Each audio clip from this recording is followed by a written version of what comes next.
Call to order the Village of Westmont Planning and Zoning Commission meeting for August 13th,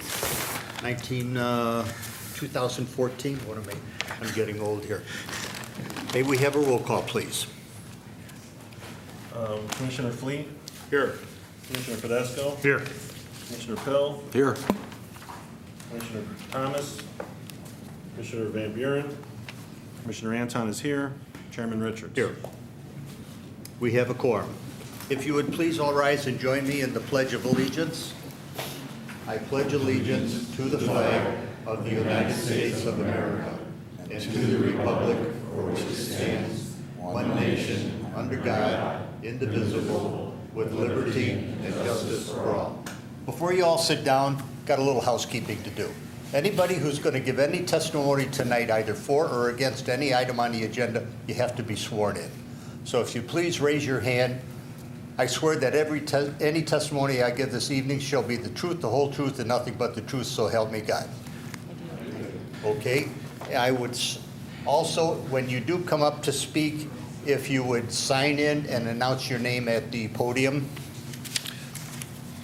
Then lastly, I would ask that you silence any and all electronic devices.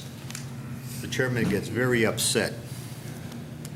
First order of business is approval of the minutes of our July 9th meeting. May I have a motion? So moved.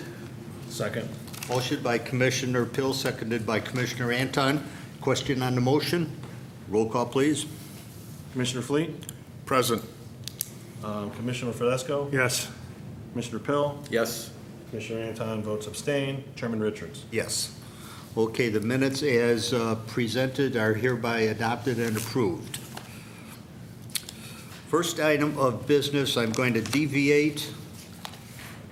Let me find my paperwork, folks, that if anybody is here for an item on Kristen, Jill, please help me out, that I can't find that sheet. Kaviti Kadari. Yes. Kavita Kadari. Yeah. 401 Christie Street. Pass it down. Okay, for 401 Kristen Street, that item has been officially withdrawn. It will not be considered tonight. So if anybody is here, you can leave if you so choose.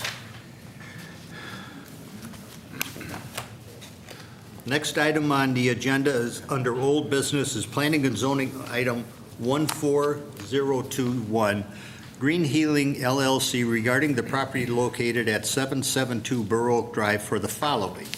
A special use permit request to operate a medical cannabis dispensary facility in the M Manufacturing District. We have already discussed this at our last meeting. We put it on hold, so this is a reopening of that item. So if we may have the petitioner. Oh, please, if you would, attorney wishes to make a preliminary comment. And when the chairman said it was discussed at the last meeting, all the commission did was open the public hearing and close it. There weren't any comments made as to the petition itself. Also, on this item, there's an open question whether the facility is located within 1,000 feet of a school. If it is within 1,000 feet of the school, the state would not allow this facility to open. The village reached out today to the state of Illinois powers that be to ask them for an opinion whether a school facility actually qualifies as a school as defined under the Act. We're going to have an opinion from them. They promised by this Friday, so not in time for tonight's hearing. So my recommendation is that this commission conduct the public hearing, vote to recommend this one way or the other based on the merits of the proposal, and ignore the fact whether it's within 1,000 feet of a school. We'll get that determination, and obviously the village board will act accordingly once they're armed with that information. Let me understand this then. We are not to judge this on the merit of whether it is within 1,000 foot of any educational facility whatsoever. Correct. I think at this point you have two competing legal views, and my previous advice was it's up to you to determine which one has the most merit, and you can make a decision on that. But the applicant suggested we try and reach out to the state, since the state's kind of internal ethics rules won't allow them to communicate directly with the applicant, so the village did that. we don't have a decision. So I recommend at this point you just vote this up or down based on the merits, irregardless of whether it's within 1,000 feet of a school, because we'll have that answer Okay. eventually. Commissioner Pill? Question, it almost seemed that there was a slight contradiction there. So if we're to not look at the merits of the school question, but you said we should review the two legal opinions, those only deal with the school question. No, I So- said you had two legal opinions. My initial advice was, yes, consider the two legal opinions. And, you know, if you found the applicant's legal opinion presented compelling evidence to contradict my legal opinion, you're free to, you know, agree with them. However, in this case, we've reached out to the state for a definitive interpretation. So my advice tonight, in light of that, is ignore the legal opinions that you have in front of you, ignore that issue, assume that this is not within 1,000 feet of the school, and just evaluate this on its merits otherwise. I see, okay. And if it comes back that it's within 1,000 feet of the school, the applicant knows that they're ineligible for state approval, and the village board will be forced to vote this down. Okay, thank you. Okay, if the applicant would, please.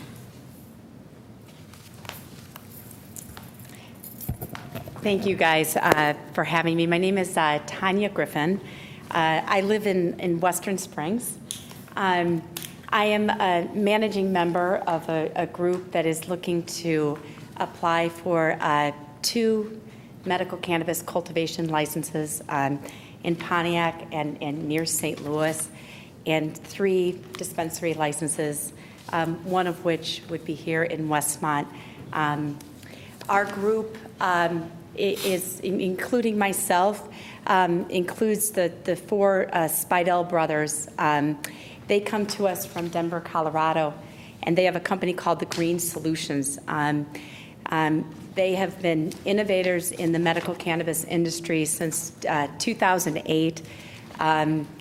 What they bring to the state of Illinois is, 270,000 square feet of grow, integrated kitchens. They have won numerous awards with respect to developing cannabinoid medical cannabis strains and proprietary strains. We have licensed to, for example, the Charlotte's Web strain, which is helping children like Charlotte Figge, who was catatonic and is now active and running around, went from 300 seizures a week to maybe 1 a week. So as a group, we consist of a company called The Green Solutions, the 4 brothers who started that company, 2 of which are Marines, young men who have invested everything they have into medical cannabis and growing and extracting, and including a security company called S-Type Armor, which deals with security and distribution. The other part of our managing members are 3 pharmacists with extensive research experience. On the medical side, we own 4 independent pharmacies, compounding pharmacies, IV infusion, home health, skilled and unskilled, mobile diagnostics. So for the past, since 2007, we've been serving approximately 7,000 chronically ill homebound patients in the Chicago land and Collier counties. In addition to the skills, the expertise that we bring, keeping in mind that the state of Illinois is very strict, and this is a merit-based application. And so what you guys decide tonight, if you guys decide to allow us to go forward in the application process, it by no means means that you will have a dispensary in Westmont. In DuPage, the state of Illinois is going to allow 3 dispensaries in DuPage. Naperville, for example, very much wants a dispensary. Around us, right here, a lot of the communities have struggled to find it where to put a dispensary. So Hinsdale, Clarendon Hills, Western Springs, LaGrange, Elmhurst, Downers Grove, Those are some of the communities, Burr Ridge, that have found it very difficult to find a place for a dispensary, despite the fact that the law has asked communities to find a way not to prohibit the use if possible. So, that's kind of what we look at as a group. We are very considerate of medical patients. This company in Denver was started with a focus on medical patients. Eric and Kyle Spidell were instrumental in helping the governor in Denver write the regulations that caused Denver to be a more restrictive state, and therefore one of the prototypes of what we look at as what is successful. I mean, they have brought recreational marijuana to the mix. That was a referendum by the people of Denver, but leading up to that, we were working very hard to keep it more and more regulated. The one thing I will say before we go any further is never, ever do you have to allow recreational use in the city of Westmont. So this is strictly for medical use. Nowhere is there precedent, even in the Wild West states like California and Washington, have they ever forced a community or a municipality to allow recreational marijuana. So you by no means, by voting yes to this, you are not saying yes to the slippery slope of recreation, and nor should you. This is just a quick slide, and we're going to go through these quickly, but what's happened in the United States, the rapid change in public opinion that's happened in this country is sort of mind-boggling to most people looking in. I mean, the New York Times, this week and over the past couple of weeks has come out with an editorial asking for the legalization of marijuana. 8 out of 10 Americans polled now are supporting the medical use of marijuana. Our physicians, our nurses, a number of societies, many of our churches have come out and are outspoken in favor of medical cannabis. Here in Illinois, we have a real strong group of physicians that are advocating for the use of medical cannabis. The Bar Association has come out in favor, and we are consistently seeing support from clergy, from the Catholic Church. Protestants have been consistently supporting this use. So I want to kind of give you an overview of what this really looks like. Most of us in this room are not going to be able to get a medical card. You have to apply through the Department of Health. It takes 30 to 45 days to get a card. In order to present your application to the Department of Health, you need a bona fide relationship with a physician. You need a certification from that physician that the disability that you have is on the list of 38 chronic illnesses. In order for that list to increase, for example, what you see in Denver and the massive amounts of people going to dispensaries in Denver, 94% of those users are pain. They have a pain diagnosis. We have not allowed for that diagnosis here in the state of Illinois.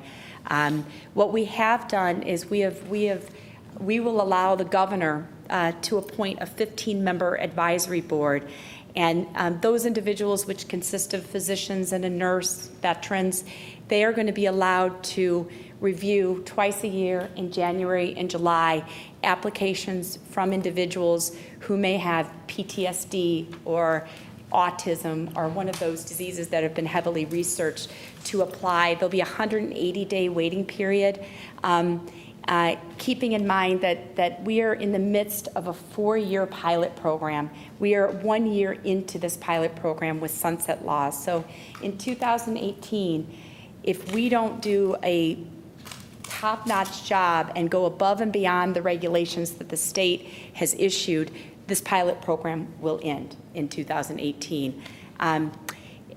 Also, as a matter of fact, with patients and the caregivers, both patients and caregivers can both get a medical card. If my mom had Alzheimer's and she needed medication, I could get a caregiver card on her behalf, pick up the medication, and give it to her. A caregiver cannot have multiple medical cards, so they can only help, say, a parent or one individual that they're helping.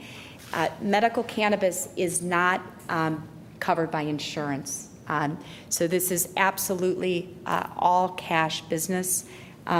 Individuals who are going to have access to medical cannabis will have a relatively high disposable income.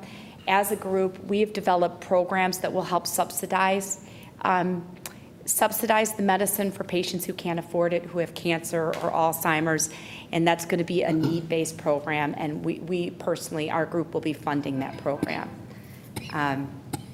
Okay, so these are some of the list of qualifying conditions.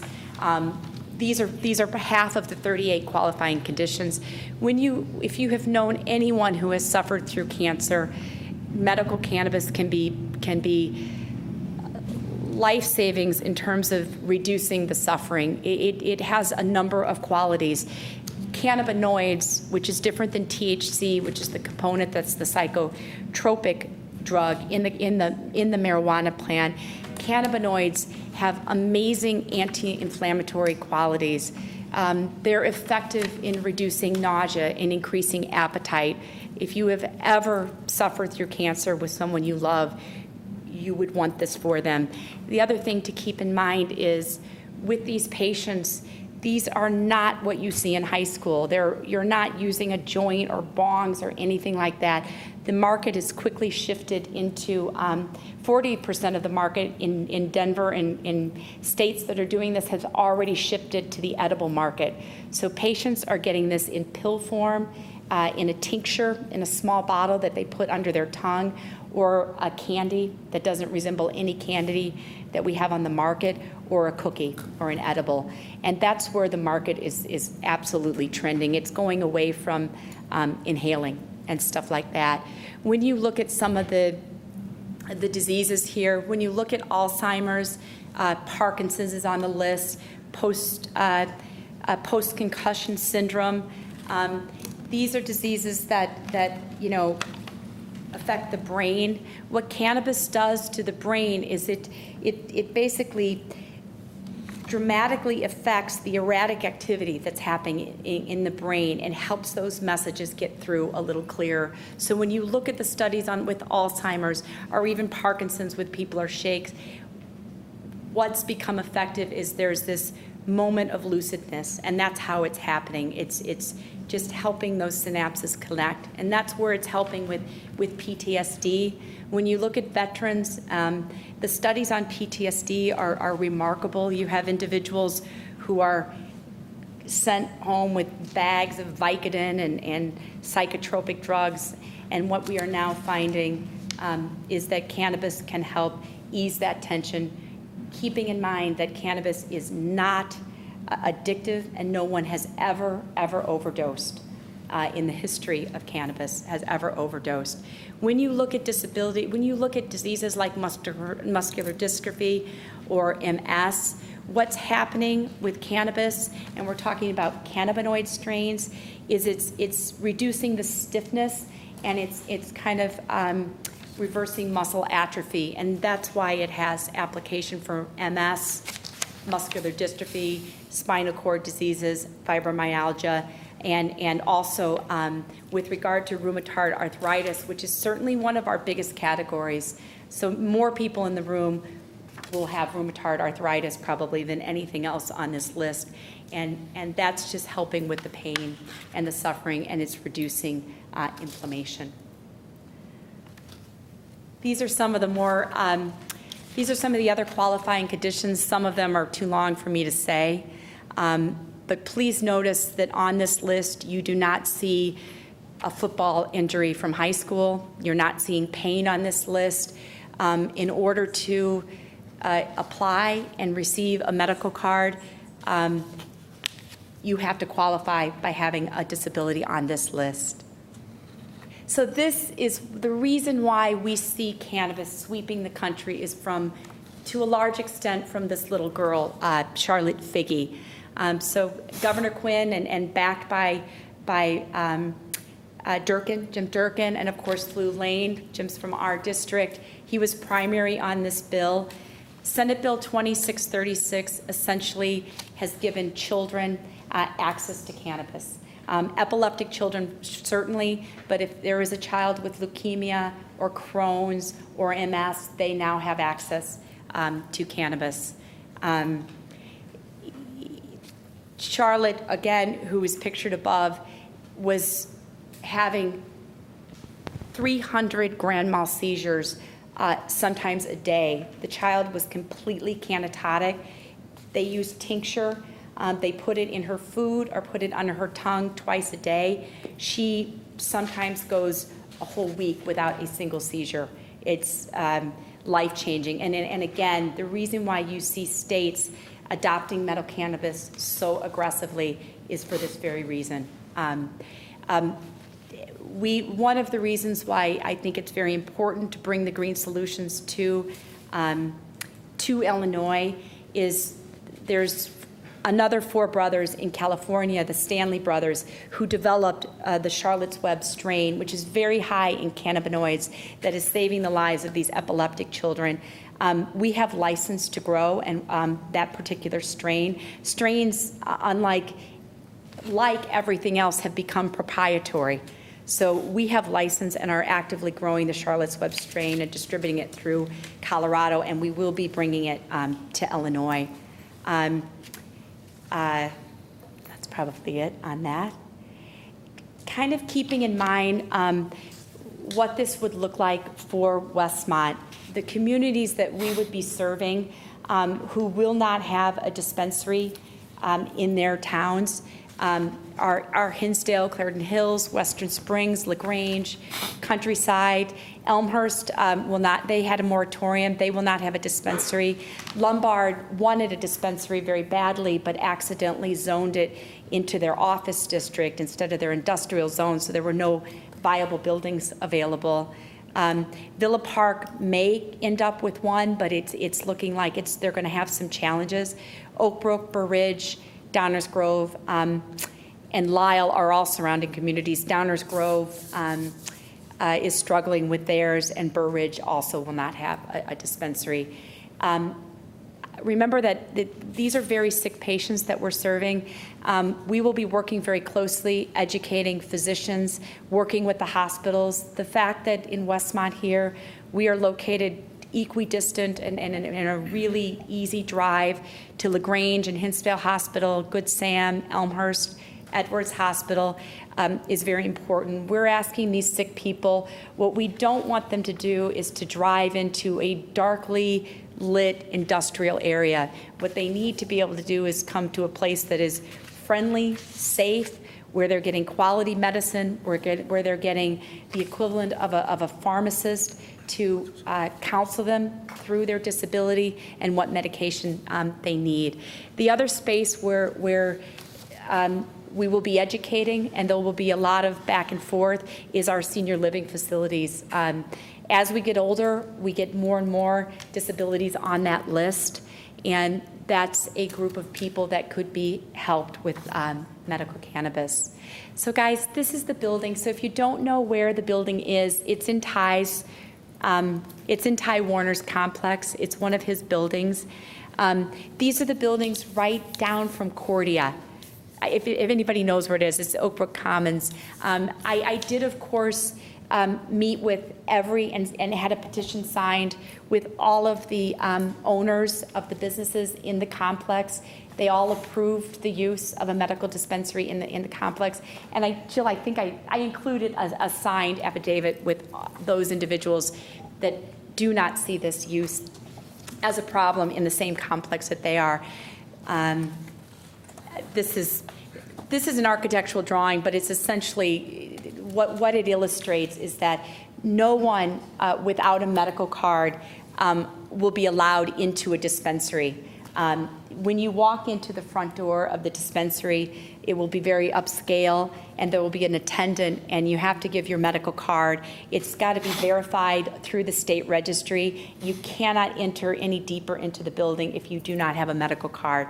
Once you get past the registration process, you'll be brought into a very upscale lounge area, and there's education materials.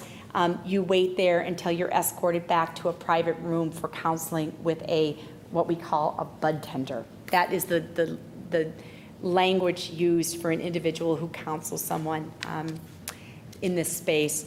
Absolutely no product can be used in or outside the building. Furthermore, the state has mandated that a bud tender cannot also have any of the cannot use marijuana at all. So if I have Crohn's and I want to be a bud tender, that will be prohibited. Even the bud tenders go through very strict background checks and applications every year with the state. Everything is highly secure. So these are merit-based applications, and in addition to the financial wherewithal and the business expertise, both in cannabis and outside cannabis, medical expertise, we have a number of bonus things that have to be fulfilled. The tiebreaker for any application, and this is a very, very competitive space, the tiebreaker is security. Security will be greater than Fort Knox. There will be 24/7 video surveillance inside and out that goes into the state and the local police. It also goes to us. Every inch of the building will be under video surveillance. Any product that is during non-business hours is locked in a state-certified safe that'll have 24/7 video surveillance. So the challenges of someone thinking that they can break in and get access to money or cannabis, it would be easier to rob a bank than to get into these facilities. And that's per state guidelines. There will be no hanging out. This is very patient-oriented and all about customer service. So you will not see anyone hanging out around the building. If they're a medical card patient, they will be brought into the building. There will be no lingering. None of that would be acceptable to us. And we, in Denver, if you ever have a chance to check out the Green Solutions, we're the group that are run by Marines. There are not tattoos. Everyone is in uniform. We run it like any other business, and it is highly regulated, and nobody moves without knowing where they're going. And that's the same model we will be bringing here. So, again, I kind of went over this, but the way this is going to work is you have to have a medical card to get in. You're not going to be able to use the product on the premises. And furthermore, when you have the product, it's in state-regulated containers. And in addition to that, it'll have a sealed bag. So when you leave the premises, you don't see it. You don't get to open it. When it hits your car, it stays in a sealed bag. So it is far more restrictive than some people might even think it is. And the state of Illinois was very good about it putting that together. So I think probably the biggest concern when we work with Jill is traffic flow. So we want to make sure that we're not causing any problems in that area. So when I worked with Jane at SAST and was talking about SAST, one of their concerns was it was not so much that it was a dispensary. Nobody seemed to have that problem. It was traffic flow. We will not open until 9 o'clock. So the young adults that are dropped off at SAST are dropped off between 8 and 8:30. I mean, even if we had to open at 9:30, we would keep a clear buffer zone between those vans that are dropping off, because they come in on Crescent. I mean, there's 2 access points, but we would not conflict with the school drop-off in the morning, certainly. What this looks like, I know everyone has this pot of gold concept of what cannabis looks like in the state of Illinois. It will not look like that during this pilot program. The state is protecting approximately 12,000 patients in the first round, and that's to be distributed among 60 dispensaries throughout the state of Illinois. When you break down those numbers, and we hope to be better than others, of course, but you're really looking at about 500 members. When you become a member of a dispensary, you do not get to go into multiple dispensaries. You join a particular dispensary, and it takes 15 days and a request from the Department of Health to even go to a different dispensary. Everything a patient buys or uses is all registered. One of the things that we have developed, because we're a larger company, is we've developed our own POS and seed-to-sale tracking solutions. In addition to that, we've developed a patient app, which, if the patient is compliant, feeds into our research program. So what it does is it identifies the disability that the patient has.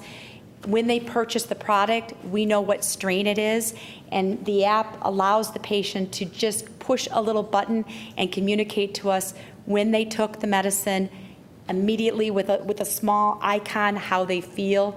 All that data is dropped back into our database, and we have 2 researchers overseen by Prashant Patel, our research pharmacist, who will be writing papers on that data. Employees, Westmont is 2,800 square feet. It's not a big location. It doesn't really need to be any bigger than that. Some of the groups, out of desperation for not finding a location, are purchasing or leasing 10,000, 15,000 square feet of industrial space. 2,800 square feet is plenty of space to operate a dispensary. The hours of operation are not set. If you told me it needed to be 10 to 7, we would do that. But presumably what the state has identified is that we could open from 9 to 7, and we can open on Sundays at those same hours. We would not. We would only open noon to 6 at the best. In terms of the employees that would be working, depending on traffic flow, you may have 1, possibly 2 bud tenders, which are the counselors.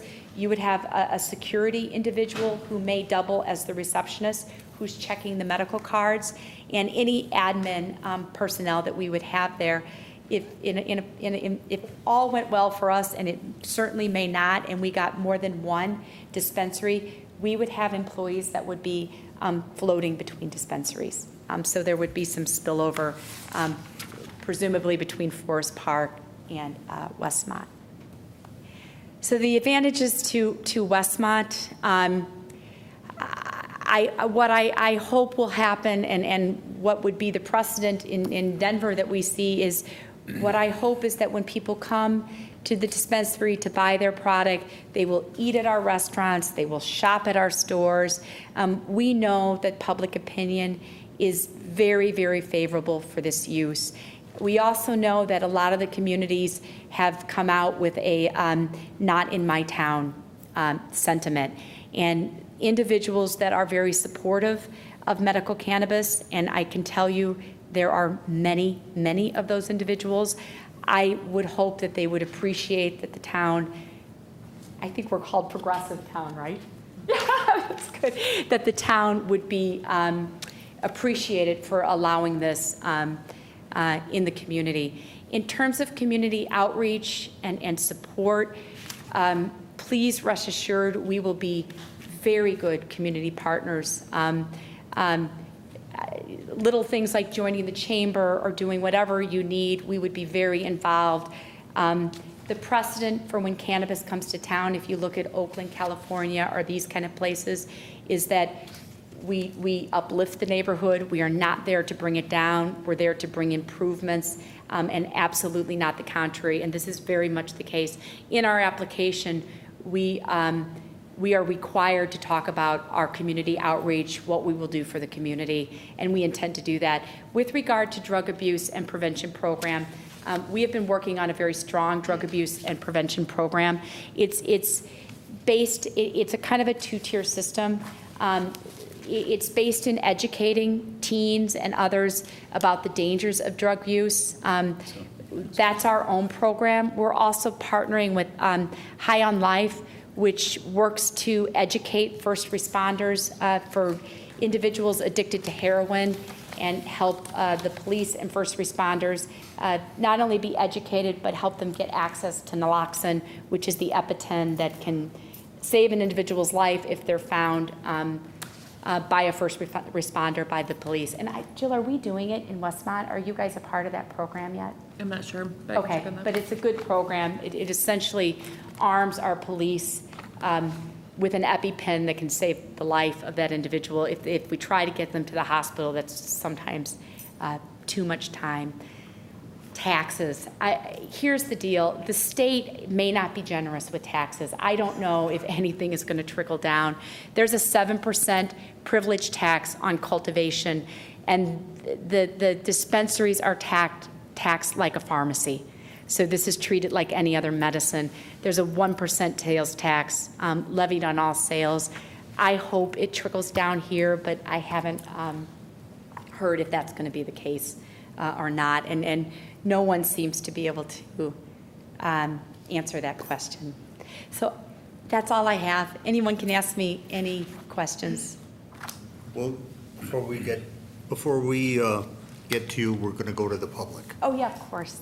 So, anybody from the public who will speak on this issue, please come up, announce your name and sign in.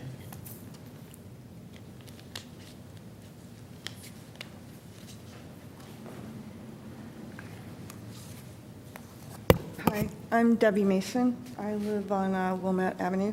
Actually, I don't have issues with the use of medical cannabis, but what I was wondering is, I didn't hear anything about how you address the safety of the patients when they're leaving with the medical cannabis and getting off the property without being mugged.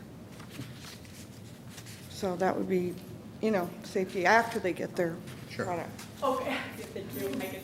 So what the security component of these applications is very intense. So not only will we have a security guard on the premise that could certainly walk individuals to their cars, but the outside video surveillance will have face and, this is mandated by the state, by the way, face and license plate recognition. So we will know everyone in the area. You may not all want to hear that, actually, but we are required to make sure that we have, we've identified who's coming in and out of the building.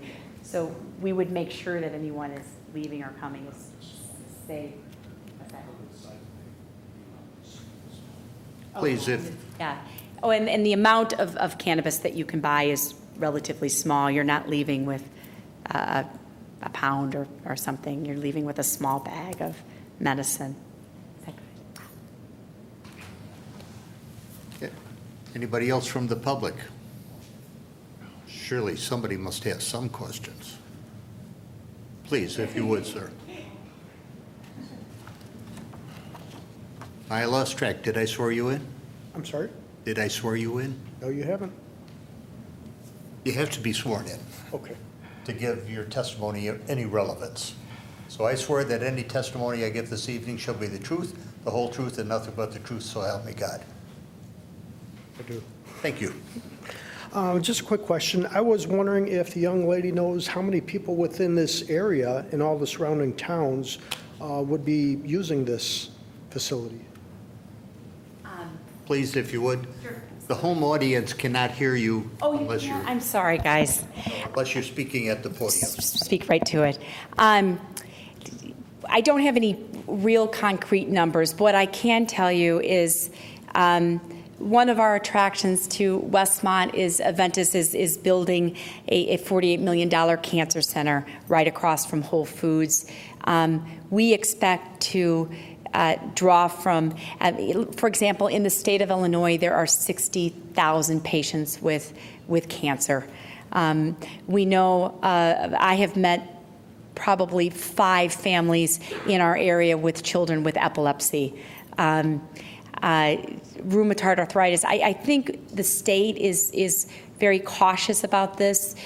Getting a medical card is going to be far more difficult than standing in line at the DMV. So there's going to be some real challenges in getting a medical card. So the state's numbers are 12,000. The less conservative numbers in the entire state are more in the range of maybe 30,000 patients. But if we look at that list and who we're serving, it's going to absolutely be the fact that we're located so close to the hospitals and the senior living, and the fact that no one else in our immediate area is allowing a dispensary. So if you live in Western Springs, where I live, you may have to go as far as Naperville. Schaumburg really wants a dispensary. There'll be a dispensary in Schaumburg. I think Addison may end up, has people going after dispensaries in Addison. But from my vantage point, or what I thought, is we needed to serve people here in our surrounding communities. And quite frankly, without Westmont, people are going to have to travel quite a distance to get to a dispensary. I'm not sure I answered it. Did I? Not really. Were you looking for like kind of real numbers? Well, I was looking for how many people within the surrounding areas that you may already know of that are going to other places that may come here instead of to the facility. The challenge, the kind of challenge with the question is, this is so new to everyone. So there is, other than illegally on the streets, there are no other places. So it's the challenges that these patients are going to find is they have a relationship with their physician. Whether or not the physician is ideologically open or opposed to the use will be one challenge. You can't get a medical card without a certification from that physician. So we really don't understand yet the challenges that patients are going to find. We assume that they will have many challenges. We know that there are very sick patients that live around us, cancer, epilepsy, MS.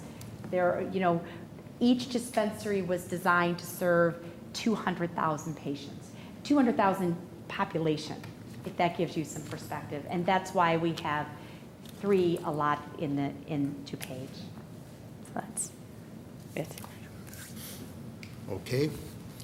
Is there anybody else from the public who will speak on this issue?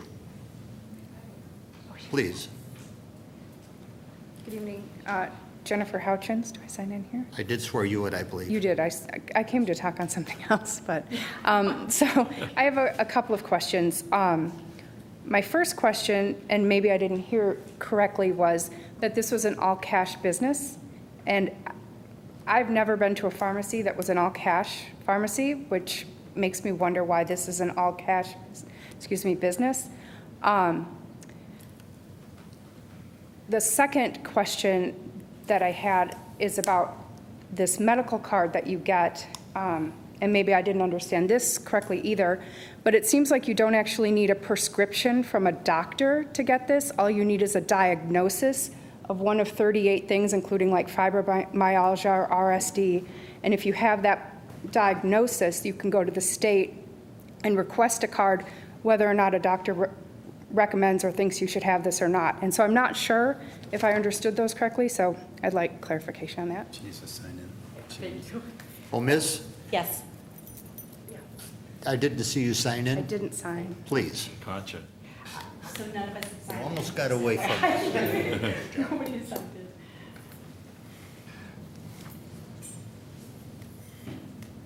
It just helps us with minute taking. Yeah, that's good. I'll sign in as well. So just to address the statement about cash, I meant that in a broader sense. So debit cards also, so not just actually green money. But there are some very real challenges with regard to cannabis and how this all transacts. The banking industry is not quite bought into this whole process yet. And despite the fact that President Obama has issued the Cole memorandums, and even 2 weeks ago, we had more positive responses from the FDIC trying to figure out solutions so that cannabis can bank their money. It's still a very challenging piece of this puzzle. Now, fortunately, because of the partners that we come to Illinois with, we have banking. So we are actively banking, taking credit cards, doing all of that in Denver.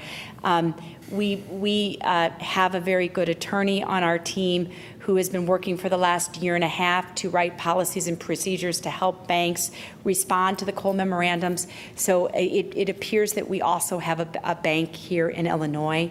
So we will have full banking, which means that you don't have to pay cash. I didn't mean it like the cash thing, but you will find that many dispensaries are going to have multiple challenges when it comes to how people will pay for this. What I meant by cash is your insurance is not going to help with this. Possibly a cafeteria plan, but nobody has really pushed the limits on that. So I don't know if that will happen. Just nutshell the next question. I remembered. Doctor's prescription. Oh, doctor's prescriptions, okay. So the way this process is going to work, and partly it's because physicians also need to be educated on what this whole picture looks like. This is new to everyone. So a physician will certify the patient. It is up to the bud tenders to counsel the patient as to what strain, how much, and how it is consumed. In the world of cannabis, you have a number of components that make up the plant. The plant, by the way, is remarkable in the sense that aside from the roots that go into the ground, you use every single piece of the plant. The stem, the trim, the leaves, those are all reduced for edibles. The buds are used for smoking, so there is absolutely no part of this plant that is wasted. It comes in, it is bred basically to come in different levels of THC, cannabinoids, cannabinols, and it's the cannabinoid and cannabinol strains that are particular to medical. You have two sort of major categories in cannabis. You have sativa, which is more of a psychotropic. It's more in the head kind of a space. That doesn't mean it's high in THC necessarily, but it's more about helping with those brain synapses. And then you have indica, which is better positioned for patients who have a lot of pain, who have insomnia, who need a sedative. And then in between those two categories, you have all the hybrids that bridge the gap between those two. But what you might think of in terms of recreational use on cannabis is buds that are very high in THC. Medical strains tend to be low in THC and higher in things like cannabinoid and cannabinols, quite frankly. So often you will have none of the experience of getting high. It'll be a very mild effect, basically. So it's the bud tenders that are helping coach or educate patients as to how much to use. I think her question was, does a physician write a script saying, you've got rheumatoid arthritis and you're eligible for medical cannabis? It's called a certification. So they have a form, and the physician writes what's called, the state has termed certification. So they certify the patient to be eligible to use medical cannabis. So it's not a prescription in the traditional sense, because it's not take 3, 4, 2 times a day or whatever it would be. It's not that. And then the patient takes that, goes to the state to get their card. That's right. And then goes to you guys to talk about dosage, et cetera. Yes, that's exactly what happens. The state has put limits on how much a particular patient can use.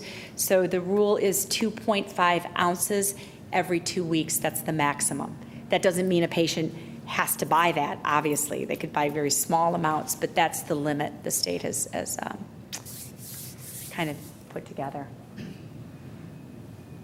Okay, I'm still not clear on the on the cash portion of it. If you would, you're telling me that banks will do this with a debit card? It's the challenges with merchant services, Visa, Discover, Amex, MasterCard, is that the interchange behind your local bank is the acquired bank, and there is no good codes. Nobody has coded cannabis. So anybody who's using, any dispensary who's taking credit cards has been disingenuous about what they are selling. We would not do that. And so if you find people taking credit cards, that's because it's coded as another use. The only thing that does go through is your debit card. So the debit card goes directly. Which is issued by a bank. Which is issued by a bank. So that's not the problem. The real issue is the acquired bank that does the interchanges behind your local bank. There are no codes for cannabis. So it's the MasterCard Visa, it's the MasterCard Discover and Amex. Visa has come up with a solution already. So Visa may already be willing to code for cannabis, but the other 3 so far have not. Yeah. Okay, in your particular case, would you, if you were to dispense some cannabis, would you take a check? Yes.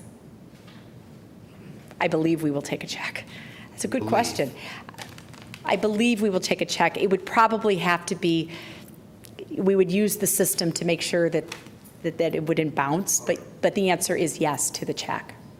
because I know the system that we would use for that. We are doing that in Denver. Okay, is there any further comment from the public? Please, sir, if you would sign in and announce your name.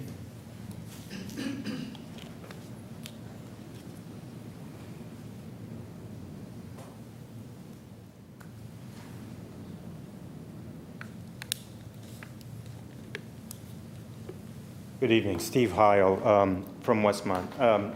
My understanding was that you said the bud tenders were the people in charge of determining dosages. What training and background or degrees do these bud tenders have?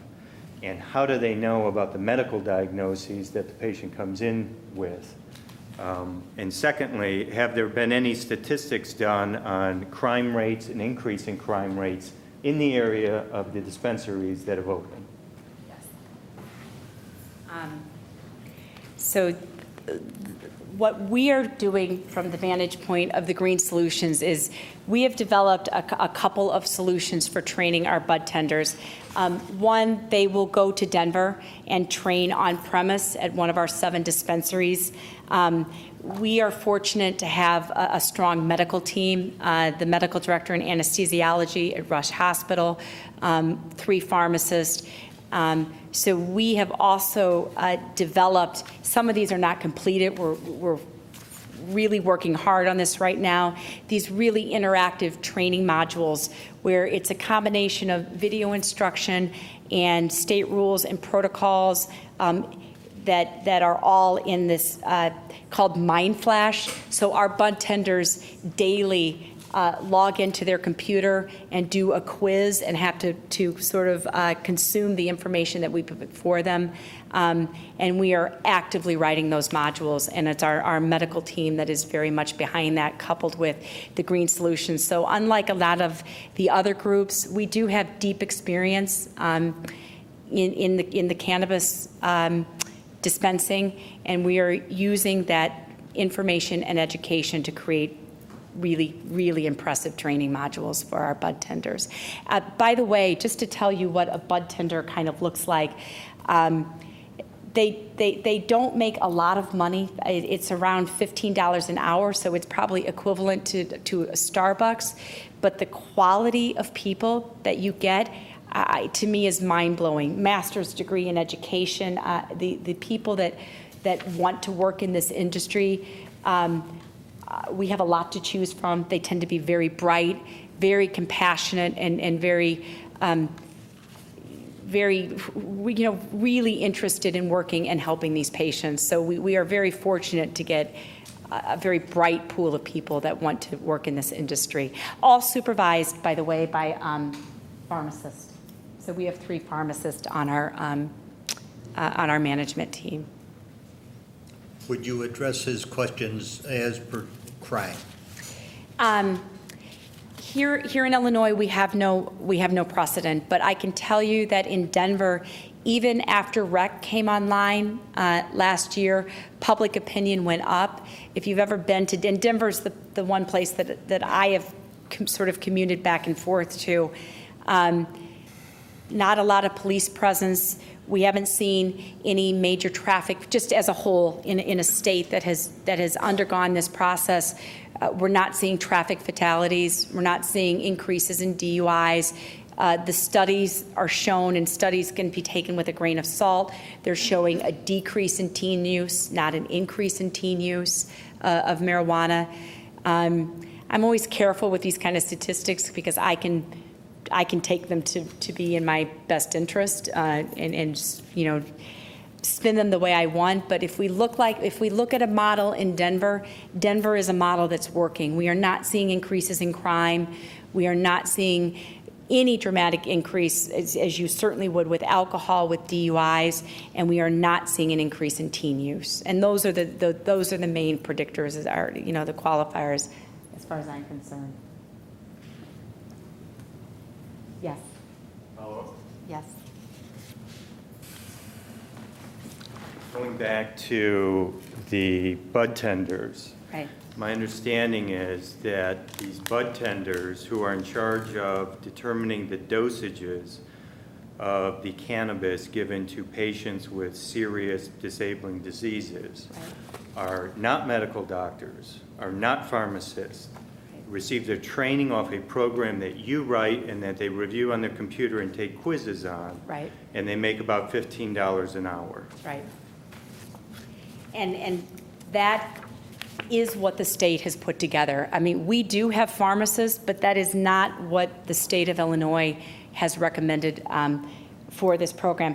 I think one thing to keep in mind is the bud tender is educating and counseling the patient. They are not telling them how much to use. It is ultimately the patient's decision. And I think probably one of the reasons why the state erred on the side of not having a pharmacist dispensing the medication is that because you cannot overdose on marijuana, I think that the liability, if it's compared to Oxycontin or morphine or some of these other drugs that we dispense at our pharmacies is quite different because of the minimal risk and danger of any kind of overdosing. And I think that's why the state probably took that line. But it was the state's decision. We are one of the few groups that have 3 pharmacists as our managing members. We run pharmacies, and we will certainly adopt those policies and procedures and protocols as best we can in keeping with the state rules and regulations. You said something that interested me. You said our pharmacies where you dispense Oxycontin, other narcotics, will you be doing that here? Are you a full-fledged pharmacy or what? No, absolutely not.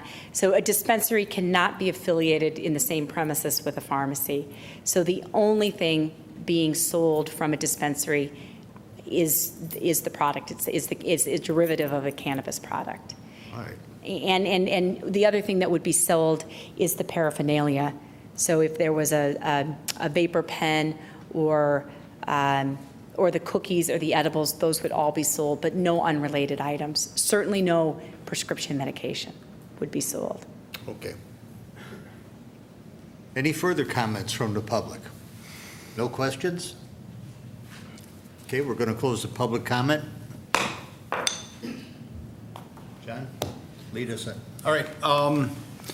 So as stated, the state has determined this to be a lawful use within the state and allowed communities to enact local zoning controls.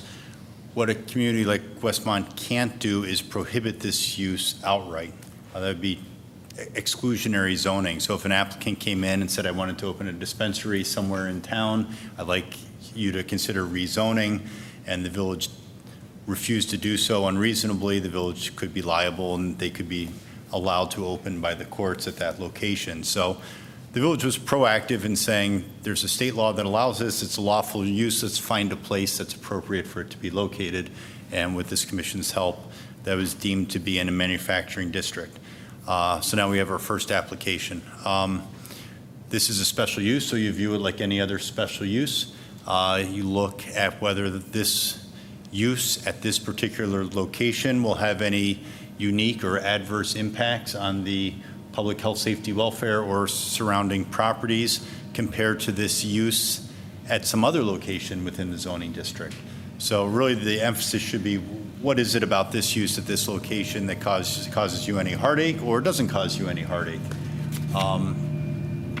You do have the right with all special uses to impose reasonable special conditions on the use. So that can include hours of operation,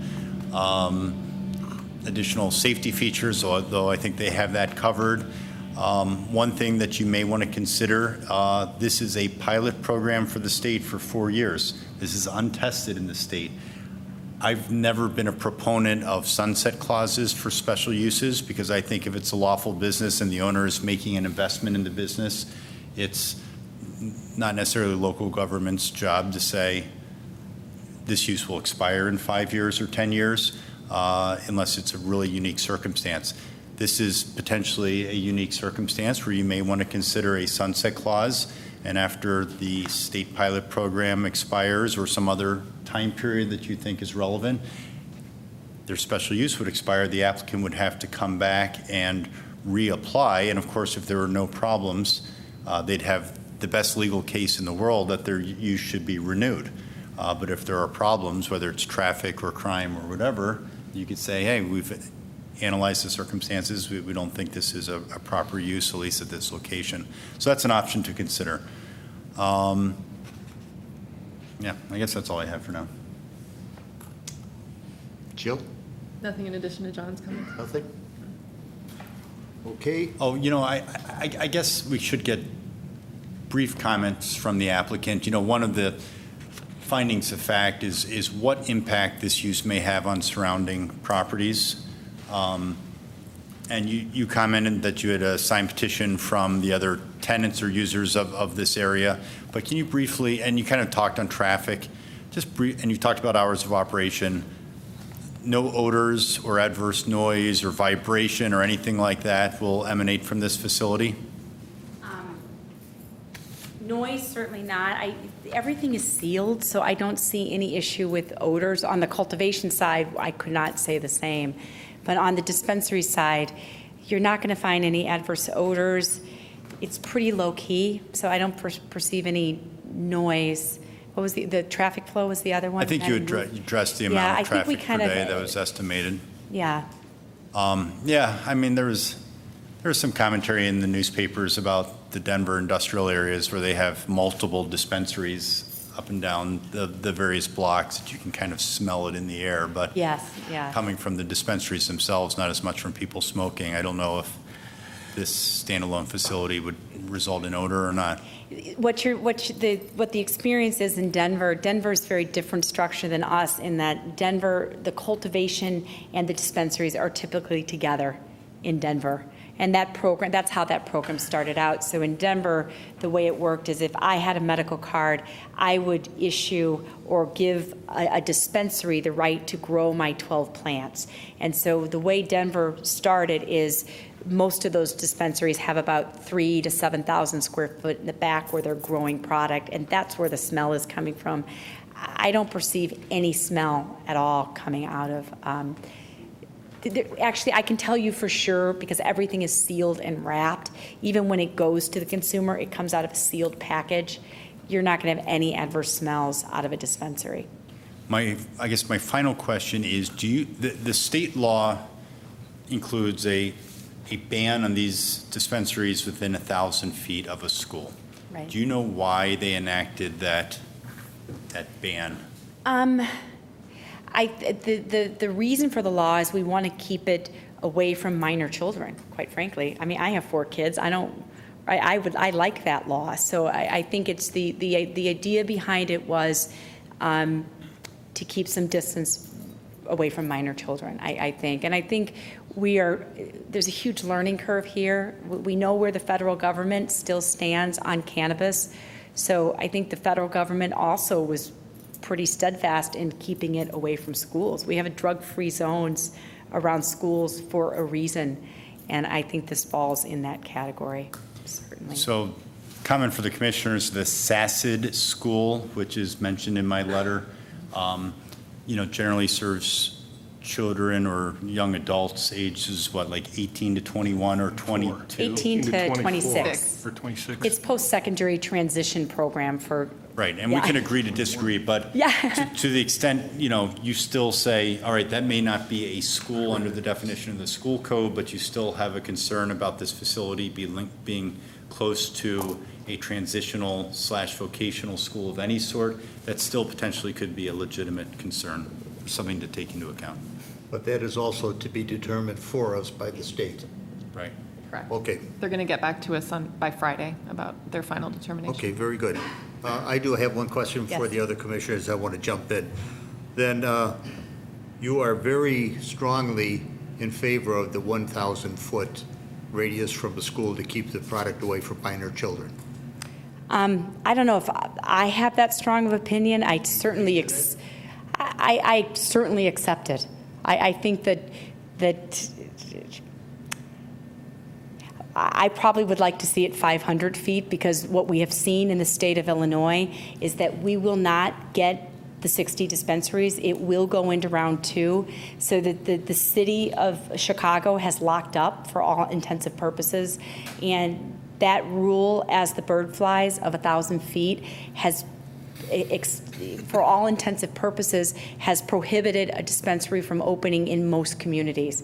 So I'm not sure I'm going to go out campaigning hugely in favor of that rule, primarily because it's causing a lot of patients who are suffering to not be able to get access. Would you feel the same about a 500-foot radius, you said? I think 500 is very fair, Okay, very fair. thank you. We'll start with the commissioners. Commissioner Pill, if you would, please. Will there be any cultivation at all on the property? No, absolutely not. As far as purchasing, so a person comes in and they either end up with a tincture or an edible food product or some other form of the cannabis. Can they consume the product on your site? Absolutely not. How does that work, and when can they consume the product? They can consume it in their home. They cannot consume it in the park. That's highly illegal. So the Ty Warner Park, that's illegal. Well, how is that illegal? I could see you saying you can't open this package up inside my business, but the minute Right. they step out and get in their car, can they open up the package? I mean, you're not supposed to open up a six-pack of beer either, and there's Right. plenty of people who crack one in their car. And what's to keep them from walking across to the park? Because I think the park is as legitimate. There's just as many kids playing in that park as there are in the school. Right. So how does that, it's one thing to say it, how does it actually work, or is there no precedent set yet? Well, the state law has sort of made their comments on this, and if Ty Warner's Park is a state park, it's against the law whether you have a medical card or not. So the state rules have said that you indeed can consume the product in a hospital, in a senior living facility, and in your home, but not even around minors in your home, is what they're trying to say. It is, whether you have a medical card or not, you cannot use the product in a park, state park. They've been very clear in the language on that. Does that apply to us then? Not a state park? It's maybe not a state park, but I don't know if, I know in Denver that you can use a vapor pen in your car. So Denver's rules, I'm embarrassed to say I will find out and email Jill immediately when I get home. I don't know if you can open the product in your car or not. I don't know if the state has set rules. I know that they have been very clear about where you can and cannot use it, and I think the word state is before the word park. I don't know if they just use the word park or not. But I don't believe that you can have it open in your car, but I will email Jill immediately. Like, I'll Google it. If you Google it now, find out right now.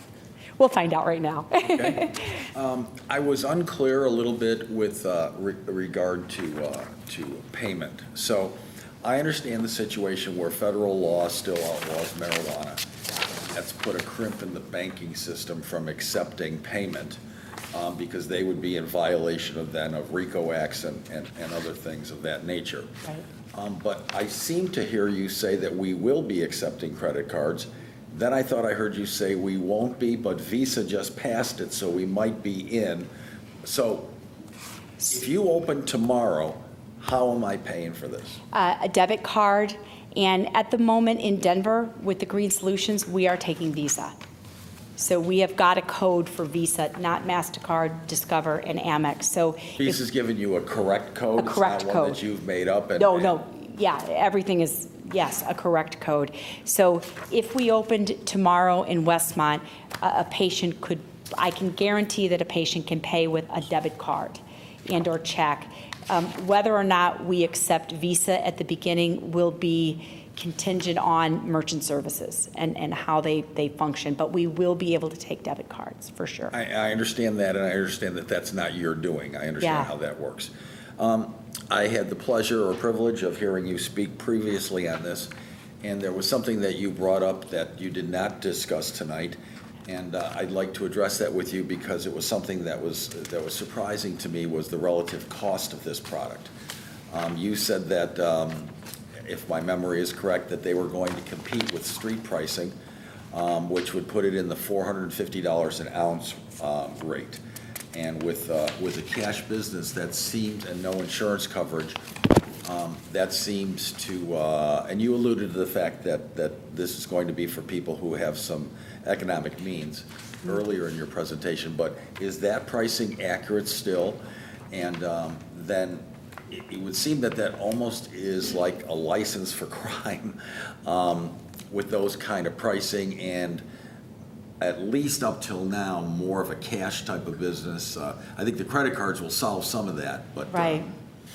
I think what the groups and the industry talk is I think what the street prices are around $350 to $500, and I think the precedent is that you don't go above street prices. You keep it consistent with street prices. So it will probably come in at around $350 to $500 or $600, keeping in mind an ounce. So keeping in mind that all of these, it's like wine, so they're not all created equally, and so you'll have a lower price product. And then you have a different market, which is going to be a huge part of this market, which is the edible and the tinctures, which I don't know if you can get them on the street, but I'm assuming you can't, right? It's going to be more challenging. And so those would have different price points.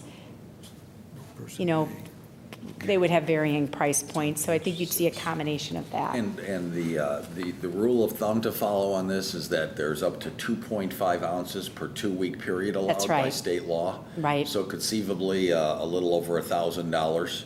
Yes. $1,000 to $1,500 or somewhere in that area, depending on the price and the quality of the product. That's right. I mean, if we look at Denver, one of the suburban dispensaries in Denver, medical dispensary, the average age is 47 years old. The annual spend is $7,900, like right around $8,000. It typically is more male than female in terms of who holds medical cards in Denver and who buys the product. But that's those are the Denver numbers, keeping in mind that Denver allows pain. So a cancer patient going through chemotherapy would want to be using the product throughout the day, for example. So they may have a higher consumption use than someone else might have, like in the midst of chemotherapy. And finally, could you address, it seems that we've carved out an exemption here for the military. Can you address how and why that's been done? So I'm sure everyone is aware that we're having some issues with our VA, with our health system in the VA. So we've got two problems with that. One, the physicians are employed by the federal government, so they would have conflict in issuing a certification. And the other reason why they changed that midstream in the draft laws is because veterans, unfortunately, are finding it very difficult to get care. And so so that we're not making them wait even longer to get that certification, they've been exempted, and they can take their qualifying disease and go directly to the Department of Health. So that So they sort of self-certify, but they still Yeah. need state approval. they absolutely have to go through the process with the Department of Health, but they can bypass the physician certification process. Only veterans, by the way. Correct. Veterans, thankfully, also only have to spend $50 for their medical card. Everybody else has to spend $100. So we reduce the cost for veterans, and we've done a number of things. We will have a very dynamic program that is targeted to veterans to help subsidize the cost of medication for veterans.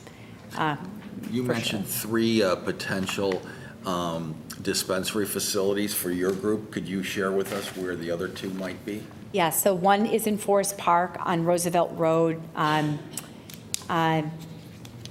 of over by where the Walmart is and stuff, like right on Roosevelt Road. The other one is in District 11, so just like a stone's throw from the St. Louis Arch in Sauget, Illinois.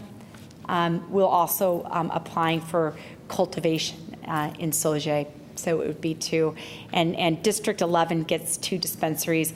If we decide to follow through on a 4th dispensary, and I'm not sure that we will, we're considering Kankakee, because we work with the hospitals down there, and Kankakee would be the 4th location. And once again, there'll be 60 dispensaries total in the state of Illinois, or is that plus Chicago? 60 total. 60 Chicago total. gets 11. And is it 18 21. 21, okay. Yeah. And that's by state police districts? Yes. -1 or something like The that? Illinois tollway, they eliminated that one. So the 21 cultivation sites are closely aligned with each of the 21 state police districts. Okay. I have no further questions. Thank you. I have a response to the usage question about the park. Yes. It's not permitted to be used in any public place. which Oh, would any include public like- place. I'm sorry, I should have known that. Yeah. And you're not permitted to use it in the car. It's not permitted to be open in the car. That's an important thing. Thank you. Jill, thank you. You beat him. You have Google, right? Okay, so let me get this straight for me. So no insurance covers this at all, None, not even Obamacare? not even Obamacare. Wow, it's ridiculous, John. Let's see. What form is this in? Is there many forms, or is it only in, Bud, so it's lots of forms, so candies, no Swedish fish, so no candy that resembles any other candy on the market. It has to not look like the existing candies. Cookies, the tinctures are like a little dropper, looks like a dropper, pill form. Concentrates or wax would just come in a little container, and it would be a highly concentrated use. And then the buds, which is just the plant itself, are the ways that it would be used. The market has shifted considerably, so what you might remember from high school or college or whatever it is, where it's smoked through various things, that whole industry has changed. And now the way to take it in terms of smoke is not through smoke, it's through a vapor product. So those vapor pens that you see, those can be converted for cannabis. And there are now products on the market that give a clear smoke that doesn't damage the lungs. So the cannabis market has sort of responded to the health issues of taking in smoke into your lungs and come up with some pretty good solutions to so that changes mitigate my opinion a little bit, because I was thinking there's going to be bags of No, pot and No. laying around the office and, no. And by the way, nothing can sit around the office either. It's very That's restricted. That's a plus, the first one. Let me see, how many, I know you know numbers, but Yeah. for Westmont, how many people do you think in Westmont will be going to this place? Oh, my goodness. I'm hoping, in the first year, I would say if we got 150 patients from Westmont, I think that would be a strong showing from Westmont.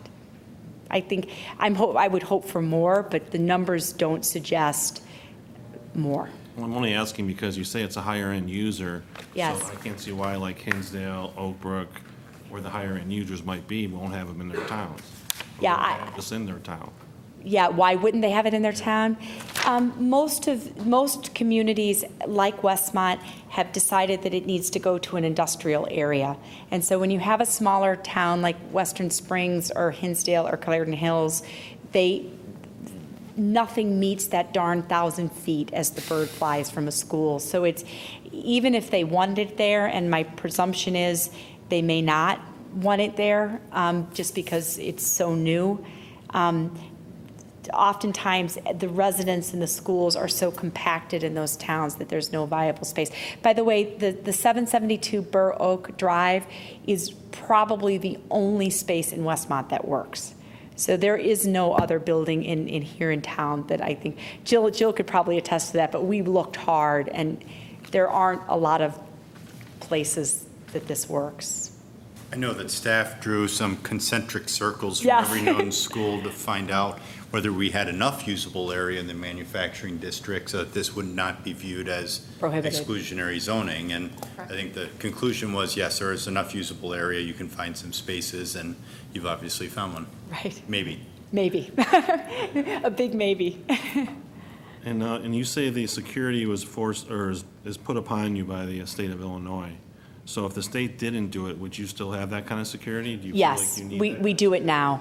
So we have absolutely intense security in Denver. So most of the protocols that were put down by the state of Illinois, we are currently doing all of those things.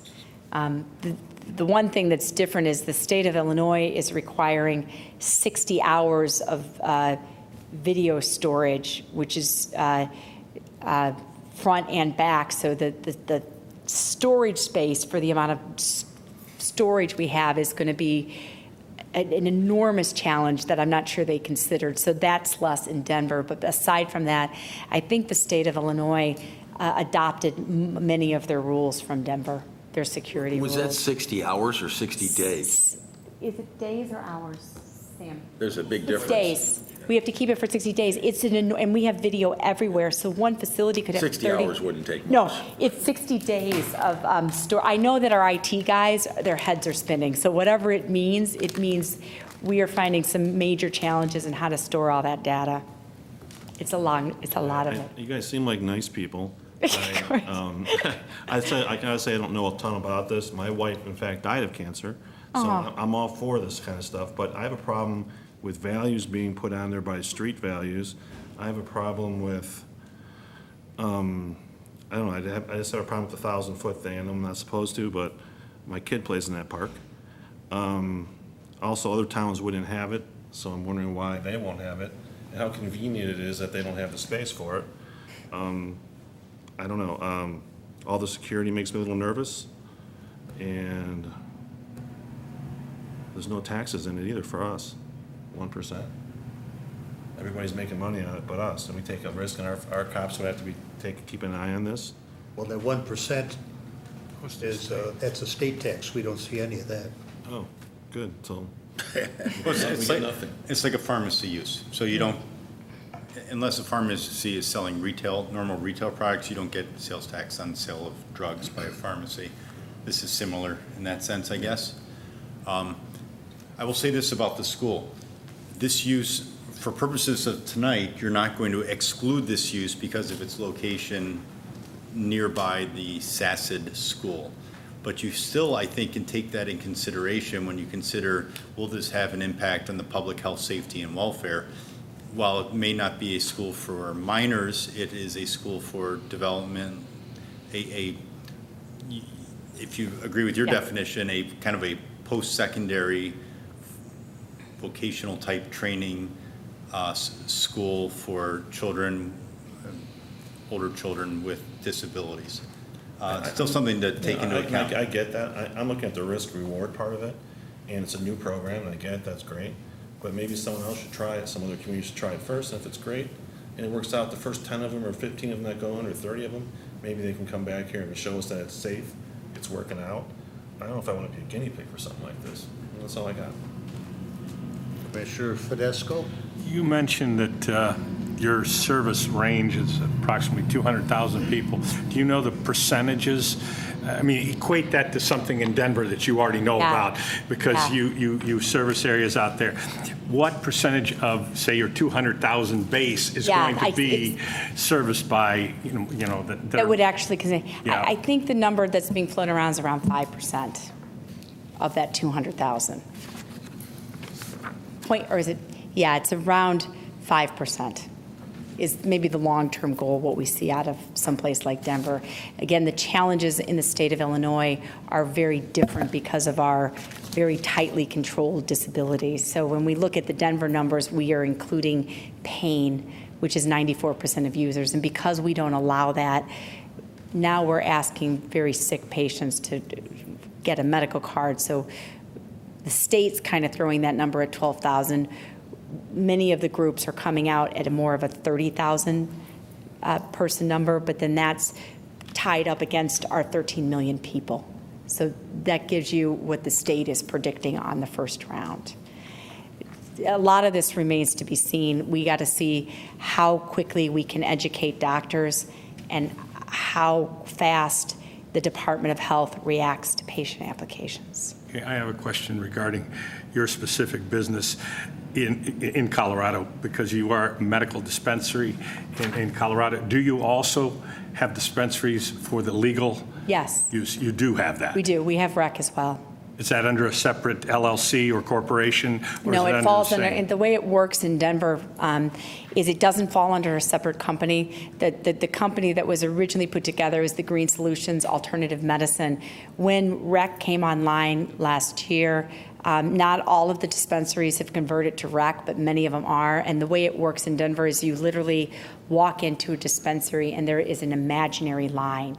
And if you have a medical card, you're on one side of the counter and you pay significantly less for your product. And if you're on the rec side, which tends to be younger people, not medical card people, you're purchasing virtually the same product at about 36% more expensive. The tax in Denver is roughly around 36% difference in taxes. Okay, and so the training that will be done for your employees here will be specifically by those on the Yes. dispensary side that is for the medical use? Absolutely. Absolutely. And we have 250 employees, and they started in the medical side. And yes, the training is filtering down, not only from our pharmacist, but from our experience in Denver. Okay. Okay, that's all my questions, thanks. Commissioner Fleet? So there are a couple days when Ty Warner Park is just flooded with people. Right. And more importantly, with your customers coming to you with cars. We're parking, I'm thinking 4th of July. Yes, I know. I go on fourth. Yeah, okay, so how would this facility work on a 4th of July situation? On the 4th of Would you be July. open, first of all, or- To me, my instinct is if you would not like us open, I don't know why we would need to open on the 4th of July. People could be, we could put signs up and not open on the 4th of July. I know what the park is like on the 4th of July, and I don't think it makes much sense to open on the 4th of July. So we would accommodate this. I would personally make sure we accommodate the city's request if traffic is a problem or if there's an event in the Ty Warner Park. There's no reason for us to open that day. I don't see why we would need to. Because all the parking lots. Yeah, I they all know. have people, standing. It's you can't crazy. park here, I go down. know. It's right. Yeah. Okay. That's all? That's it. Commissioner Fidesco has I have another one other question Yes. regarding identification of this facility as far as a sign goes. I would assume that there's only going to be one small sign That's on the right. door, and that's it. That's it. And furthermore, not only does the state request that there's no cannabis leaves or nothing like that is happening, that the signage is regulated, but it will be further regulated in the Oakwood facility, because all we do is we put that white stenciling on the door. And then the other place, it would just be on that little kiosk sign. It would just say the green solution. It would never say cannabis. It would never indicate anything else. So anyone coming to the dispensary, Know the name, and they know where they're they're going. going to have to know where they're going, quite frankly. Yeah. All right. Yeah. That was my other question. I'm sorry, I didn't Yeah, remember. that's good. Okay, thank you. Okay, many of my questions have been asked by my fellow commissioners, but I have one. Why is this not located in a hospital? That's a great question. I know that there was a newspaper article in the Tribune that I think it was Masonic Hospital wanted to do it. The biggest reason why there is conflict with the hospitals is because if we look at the state of Massachusetts, 4 of the applicants were all backed by physicians, and once the applications were submitted, the DEA came in and threatened to take away their DEA license, their medical license, if they were on the application. So I think there's still a considerable fear from hospitals to go on the line with this application, given where the federal government stands. Why could you not just rent space in a hospital, much as a gift shop? Yeah, it's a good question. I think they challenged that issue. It was, what is the hospital right by DePaul University? Is it Masonic? I think it's, yeah, Illinois Masonic was in the paper. They very much wanted a dispensary. And I think they, found some challenges going through the process, but they attempted to put one there. Maybe it's still going through. I don't know. Maybe it's still going on, but I thought it was shut down. Okay, then for the various forms that the medical marijuana is going to be provided, whether it be a cookie or a bud is for smoking now, I'm Yes. presuming? Yeah. Okay. All of these are prepackaged and done at your growing facility? Nothing will be not cultivated, but formulated on your site? So the way it will look is all of the edibles and the tinctures will come in sealed, not unlike a prescription, so they'll all be completely sealed. The way we do it at the Green Solutions is we have, it looks like IKEA in there, and there's iPads that sit up and show you what the strain looks like. If the patient needs to smell it or look at it, there's a small jar of it behind the counter that is held by the bud tender, and they can smell it. But then beyond that, it's behind the counter, put into a package, sealed, then put into another package, sealed, before the patient gets it. So it's not loose really or out. It won't come in, the bud itself won't come in completely prepackaged because the patient is determining how much they want to buy. But it's done, the way we set it up is there's a kind of a, like a kiosk, and there's a iPad that shows the strain for each of the strains, and the bud tender is behind that, putting the product and sealing it into the bag. So not even directly in front of the patient. Okay. But to your question, like the cookies, brownies, whatever, All aren't being sealed. made on site? No, absolutely not. So the state of Illinois has allowed cultivators to also have their extraction and kitchen licenses. Any product is made only there. It can't move across state lines. It can't leave the state. Okay, and you're going to be getting your product most probably from the East St. Louis area down there, you're saying? Pontiac is our other location. Pontiac, okay. Which is about an hour and 20 minutes away. All right, let's see, we talked about sales tax. Now, this recognizing this is not a cure. This is strictly a pain medication type. Yeah, it's, I'm certainly not going to say it's a cure to anything. I think where the research kind of stands is it's a very strong anti-inflammatory. It has those components. It does help with pain and nausea, but I wouldn't say it's a cure. People think it's a cure, people say it's a cure, but I'm not going to make that argument. I think what it's doing is it's palliative, and it's helping reduce the suffering and pain that people experience with those disabilities. Okay, we've talked about the cash business for security. What's their smoking? John, I think I've got a question for you, John. You say this is a pilot program, state of Illinois. It's going to lapse in 4 years. It's going to be reviewed in 4 years. Reviewed. So if it is not reviewed, technically this would be illegal. If it's not renewed, if the pilot program is determined that this isn't working out and they cancel it, then this use is not legal anymore. We'd in have the to state. close. They'd have to close. So you'd have to close, so we don't have to worry about a sunset clause then. Well, you still have the right to say, because this is a brand-new use that has never occurred in Illinois, regardless of whether the state renews it or not, we want to look and see, has there been any adverse impact on surrounding properties? You know, are people taking this and using it in the park? Has this created a traffic problem because dispensaries haven't opened in the area as expected, and there's floods of people into Westmont? You know, there's some unknowns. Okay. So you can consider a reasonable sunset provision. That being said, if it 4 to 6 years and this comes up for renewal and there haven't been the problems, you'd be hard pressed to deny the renewal I unless you understand have that, some too. clear evidence that it's been problematic. Right.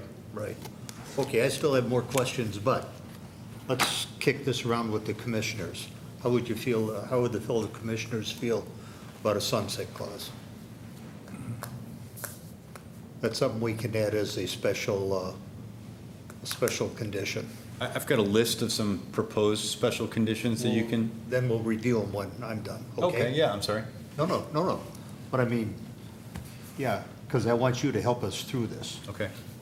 I want to be on good legal footing no matter what we do. Okay, sunset clause is taken care of. Product is prepackaged. Okay. Average price of the prescription. Let's talk about, I'm a little confused as to what is the dose? How much can they buy? How many times? They're allowed to buy up to 2.5 ounces within a 2-week period of time. So every 2 weeks, you're allotted 2.5 ounces, up to 2.5 ounces. That's per state law now. That's the state law. Okay. And why have you not been able to locate elsewhere? Is it legal, you just don't have the land available? This is new to municipalities, and most often municipalities have said needs to go to the industrial zone.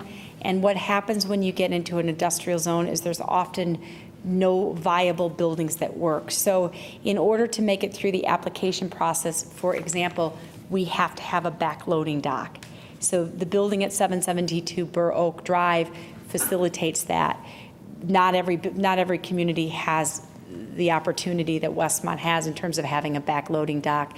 Oftentimes, when you get relegated to an industrial zone in a smaller community, there's either no buildings available or they're very large buildings that, we're not here just to throw money at this. So economically, it didn't make sense on any level for us to go secure a 10, 15,000 square foot building when we can operate with plenty of room in 2,800 square feet. Okay.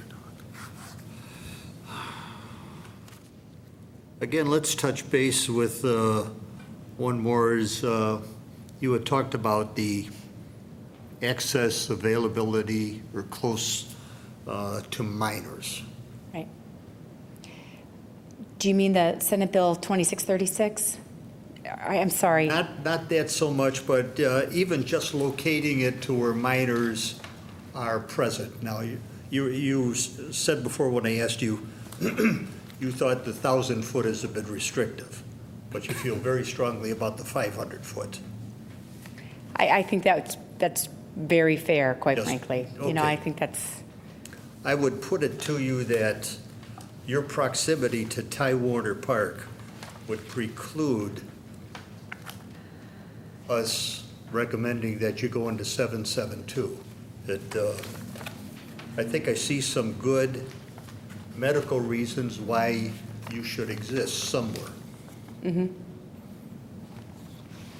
That's why I specifically asked you why not in a hospital. I'll give you a couple of reasons. One, your patients coming in and leaving are going to be a marked pigeon for anybody that wants to roust them, whether for their cash on the way in or their product on the way out. If you were to be located in a hospital, you would be in an environment where someone would not be able to tell who is going in, Right. Right. for a shot of something or for the medical cannabis. So to be quite frank with you, I could see medically a need for you. I think you've convinced me of that. Right now, I got a wife that's been suffering from terrible back pain for 4 years, and nobody can seem to do anything about it. But unfortunately, I don't think 772 is a good match for you. That said, John, could you please help us with some special uses or whatever you've got? Yes, the special conditions. Special conditions. And I'll start by saying, I'd recommend that you vote on this special use first, and if it's approved, if you recommend approval, then maybe vote separately on the special conditions. The special conditions that you can consider would be a sunset clause, and I think should be maybe, is there 3 years left? 3 years, 2018 it ends. So, mirror the expiration with the. August, I think, 2018. Okay. I think is your timing. So 3-year sunset clause. You can obviously do a longer period if you want. Restricting the hours of operation to what they listed in their presentation, which is 9 to 6 and then 12 to 6 on Sundays, or 9 to 7, I'm sorry. Yeah. the signage. I think that was a great point. They can have signage on their door, and I think you said there was a kiosk. that- Yeah, I think that Oakwood just has a little wooden board that the name goes on. And what's the, what is the, I think, It's the Green Solution. okay, called Green Solutions, but no cannabis symbols. No cannabis symbols. You may want to consider requiring them to close on certain days when events are going on at Ty Warner Park. I'm thinking you've got 4th of July, the Red, White, and Barbecue. There's the 5K race. That's in conjunction with the Red, White, and Barbecue, I believe. You know, or you can say to be determined by the village board, but at least recommend that they consider closing on certain days when you know there's a large influx of not just people, but minors. This is prohibited by state statute, but you may want to make it clear that there's no cultivation or manufacturing formation of product on site. And then the security has to be as outlined in their presentation and at a minimum as what's required by state law.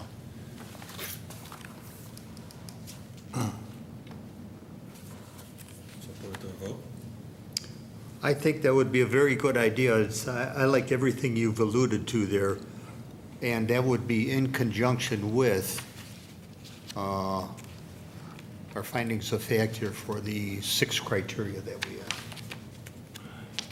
May I ask? Shall we do these 2 separately? John, would you advise that? Well, I think first you'd go through the findings of fact and a vote on that, and then a Okay. vote on the special use, yay or nay, and then a separate vote on the special Okay, conditions. that sounds good. Mr. Chairman, I have a additional question for the applicant. May I ask if the security guards are they armed? We are choosing to have unarmed security guards. Tasers, these sort of beanbag things, so non-lethal. Everything is non-lethal. Okay, thank you. But we have alarms that are direct connected to the police department Yes. Yes. with a button or something like that? Yes. That can be. That's mandated. Yeah. Yes. How would you feel about a secure lobby with perhaps even bulletproof glass where someone could be sitting? I'm talking about a couple of individuals going to come in and storm your place. Right. In and out in right. 5 minutes, and Right.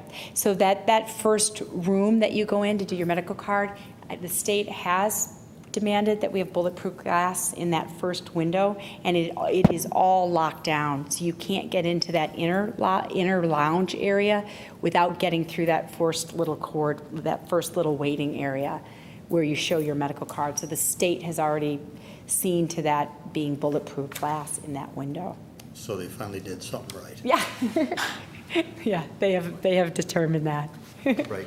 Any further commissioner I comments? think Roy has a I had a question. question. Please, Roy. In keeping with everything else on concealed carry, you'll Yes. have the sticker on the door.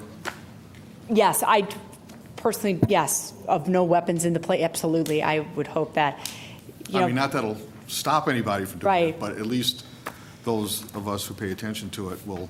I agree. You know, coincidentally, when the law was first written, the Compassionate Use of Medical Cannabis Care Act, one of the provisions was that if you had a license to carry a weapon, you could not have a medical card. And I think that upset a number of people, and they overturned that. But the answer to your question is yes, I love those stickers would be fine by me. That's it. Since we have a request for a special use, may we have a reading of the findings of fact, please?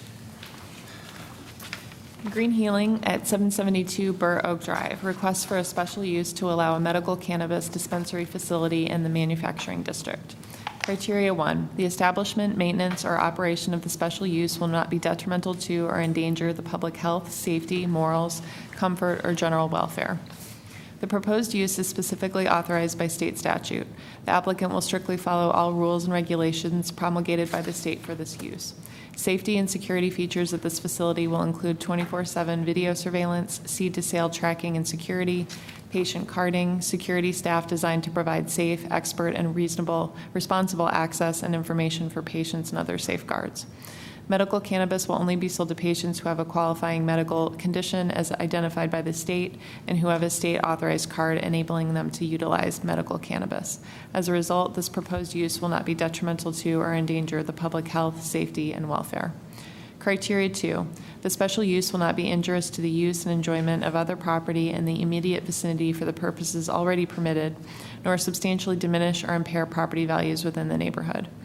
This use will occur completely indoors, and the facility will have regular business hours of operation. No medical cannabis is permitted to be consumed inside the building or outside the premises. Sufficient off-street parking exists for patients and staff. This use will not produce adverse traffic, noise, odor, lights, or other adverse impacts on surrounding properties. Criteria 3, the establishment of the special use will not impede the normal and orderly development and improvement of surrounding property for uses permitted in the district. The proposed use will occupy an existing building and surrounding properties are fully developed. The presence of this use is not expected to impact the redevelopment of surrounding properties. Criteria 4, adequate utilities, access ways, drainage, and/or other necessary facilities have been or are being provided. The property is currently served by all necessary utilities, access ways, drainage, and other facilities.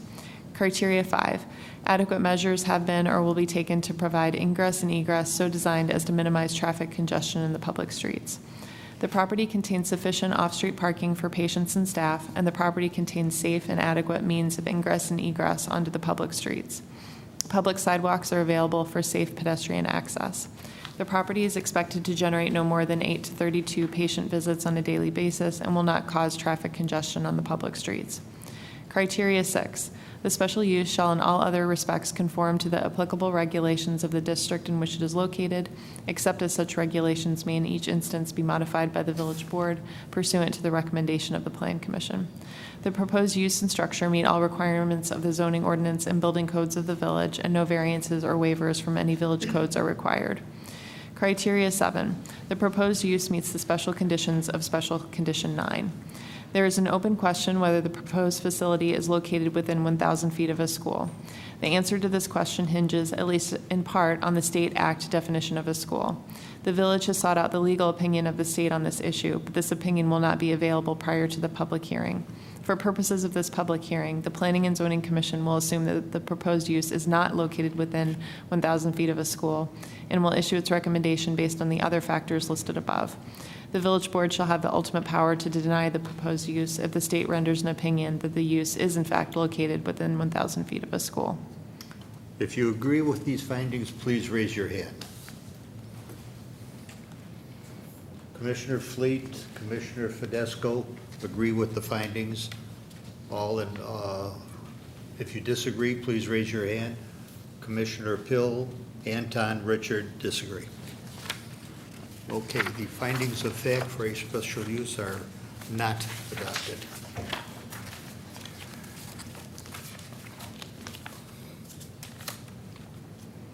Still need a vote on the special use. Yeah, that's what I'm getting to right now, then, John, and then we'll deal with yours as to how this goes. Okay. Okay. Under Planning and Zoning, item 14021, Green Healing LLC regarding the property located at 772 Burr Oak Drive, Westmont, for the following. Item A, special use permit request to operate a medical cannabis dispensary facility in the M Manufacturing District. So moved? Second. Motion by Commissioner Pill, seconded by Commissioner Anton. Question on the motion? May we have a roll call, please? Commissioner Pill, No? Commissioner Fleet, Yes. Commissioner Fidesco, Yes. Commissioner Anton votes no. Chairman Richards. No. Okay, you have our vote, which is not for it, but we are only a recommending body. We are not a final authority by a long shot. That'll be before the village board, and staff can tell you when you will go before the village board. Okay? Thank you. Thank you for the presentation.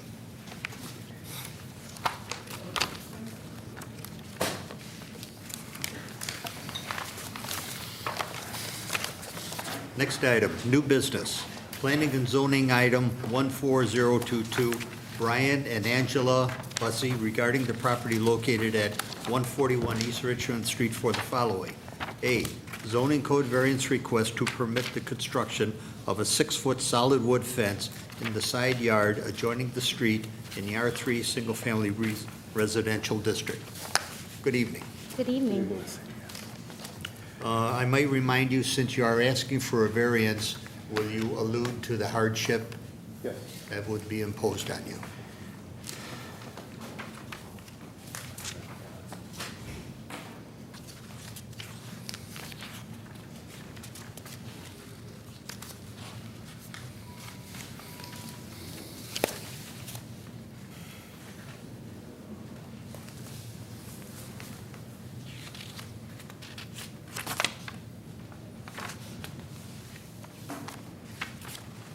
Good evening.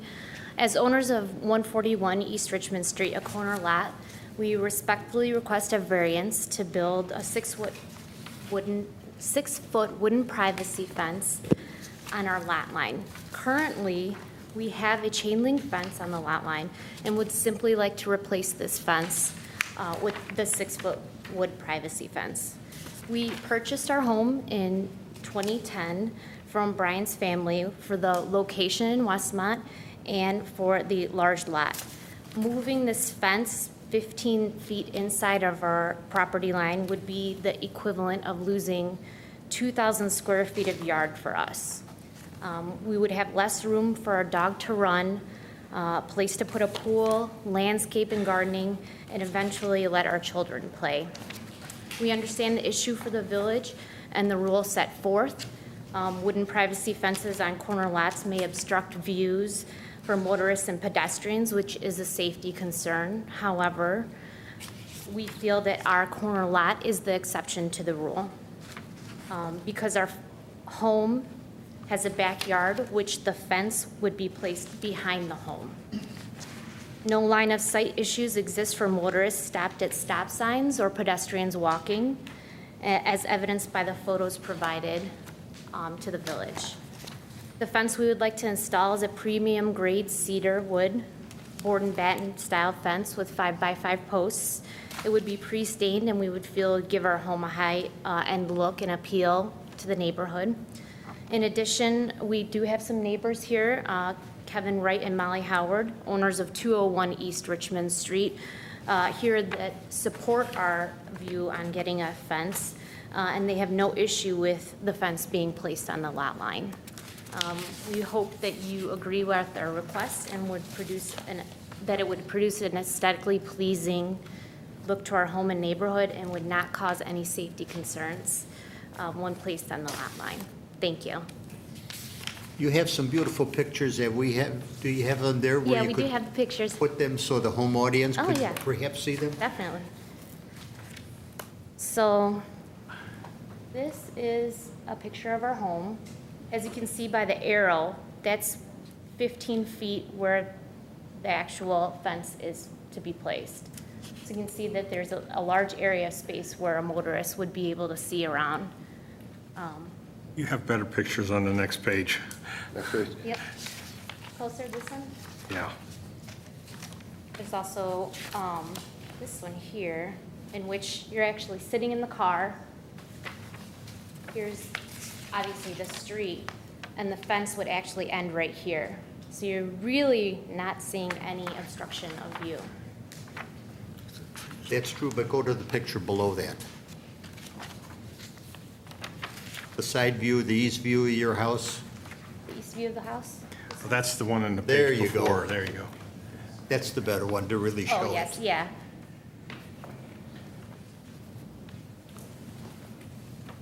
All right. Essentially, let's put this in a nutshell. You're replacing the chain link fence. Where the chain link is right now, you want to put the wood fence on. Yes. Okay, plain and simple. Yeah, You're not going to encroach anymore or what have you. right. Hey, it's done. Good. It's done. All right. Are we done? No. Is there anybody from the public who will speak on this issue? Please, if you would, sir, sign in, announce your name. Did you folks sign in? Yes. Thank you.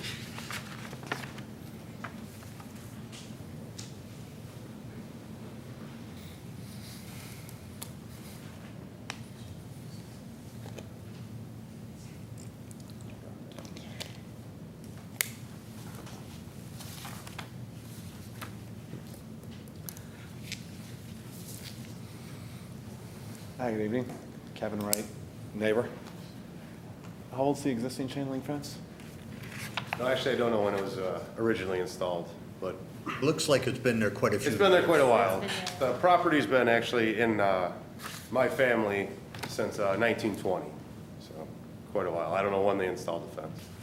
As a close neighbor, I wouldn't mind the chain link fence being replaced by something that was a little more pleasing.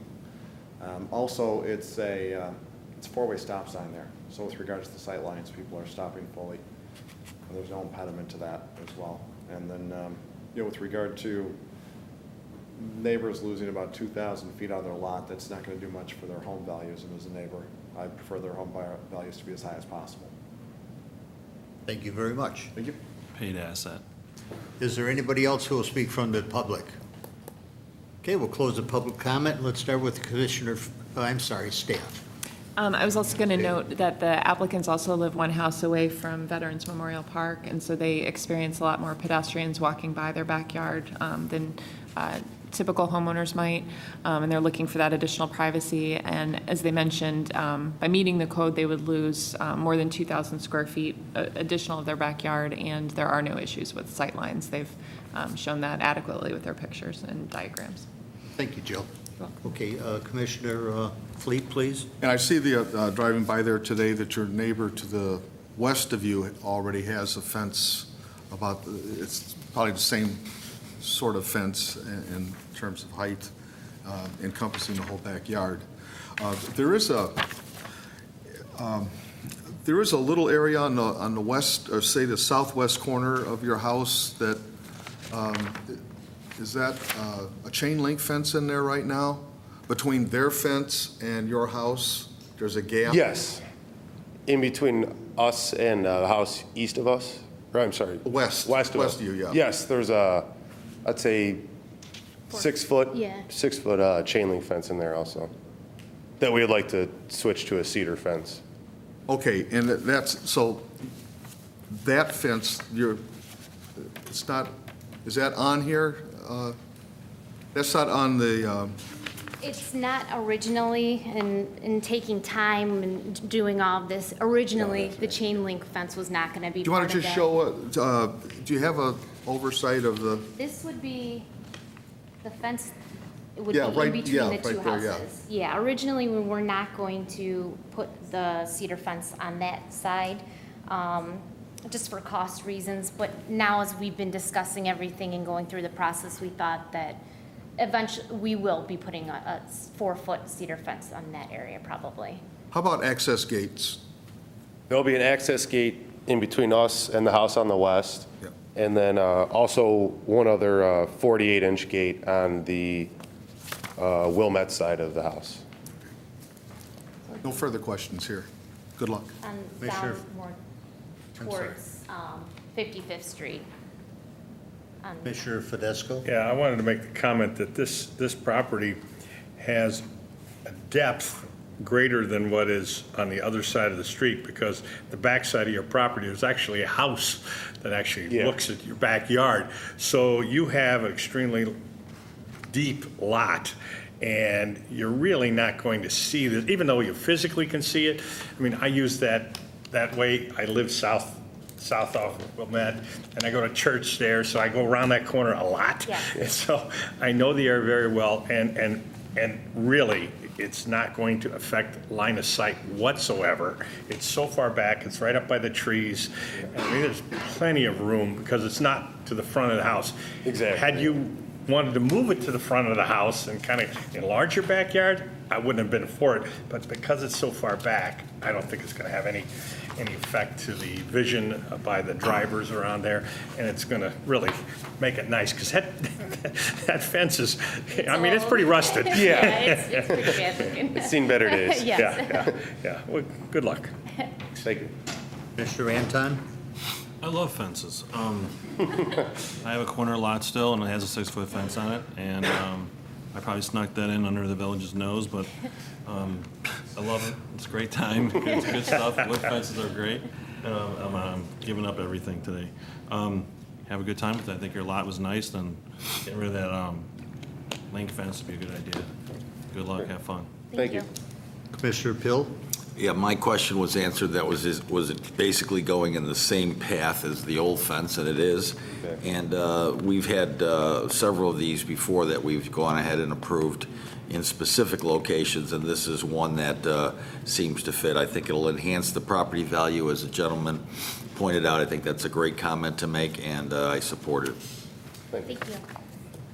I also support it, and I elude you for the fact that it's going to be a good-looking fence. I'm glad I don't have to pay for it. I think the only trouble you're going to have is going around that chain link, sort of bends around that big tree. That tree's coming down. Okay, Another eyesore. Yeah. there you go, there you go. Any further comments, Commissioners? Okay, may we have a reading of the findings of fact, please? Request for variance to allow a 6-foot-tall wooden fence in the side yard adjoining a street at 141 East Richmond Street. Criteria 1, the property in question cannot yield a reasonable return if permitted to be used only under the conditions allowed by the regulations in the district in which it is located. The applicant requests to place a solid fence in the side yard adjoining a street in order to maximize the use of their backyard and for safety and security reasons. If the applicant were to comply with the setback requirement of the zoning ordinance, the applicant would lose approximately 2,000 square feet of use of their backyard. The proposed fence will not adversely impact lines of sight at the intersection. The backyard in this property would lose value and enjoyment without this variance. Criteria 2, the plight of the owner is due to unique circumstances. The fence is requested for screening and life safety purposes due in part to heavy vehicular and pedestrian traffic utilizing the adjacent Veterans Memorial Park. The proposed fence will not adversely impact lines of sight at the intersection. Criteria 3, the variation, if granted, will not alter the essential character of the locality. The fence will be a high-quality, solid wood fence which will enhance rather than detract from the neighborhood. There are other properties in the area with fences that encroach into the side yard setback adjoining a street. The fence will not adversely affect the lines of sight at the intersection or alter the character of the neighborhood. If you agree with these findings, please raise your hand. We are unanimous in agreement. Therefore, the findings of fact for variation are adopted. I would entertain a motion to recommend approval to the Board of Trustees, Planning and Zoning Item 14022. Item A zoning code variance request to permit the construction of a 6-foot solid wood fence in the side yard adjoining the street. So moved. Second. Motion by Commissioner Fleet, seconded by Commissioner Fidesco. Question on the motion. May we have a roll call, please? Commissioner Fleet? Yes. Commissioner Fidesco? Yes. Commissioner Anton votes yes. Commissioner Pill? Yes. Chairman Richards? Yes. Okay, folks, you have our recommendation. It's only a recommendation, but for approval, and good luck to you. Thank you.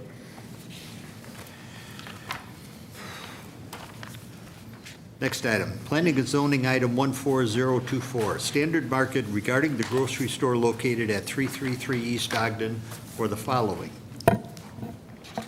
Item A, zoning code variance request to increase the number of allowable signs. B, zoning code variance request to display more than 5 signs on the premise. C, zoning code variance request to display a sign that projects more than 18 inches from the building. Good evening, sir. Good evening, Commissioners. Let me just get this online real quick. That's a for all three. Finding for all three.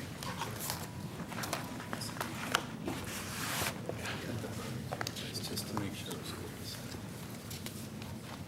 Yeah, once you, it'll come up. Oh, there we go.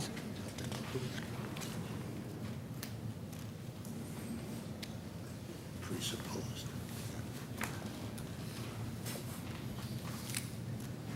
Trustees.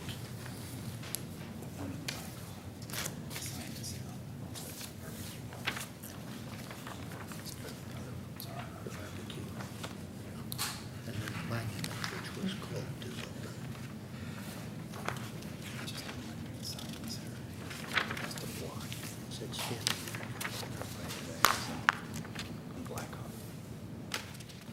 Okay. Okay. The monument sign on the corner of, what's it, Richmond? On the east corner. Doesn't have an address on it.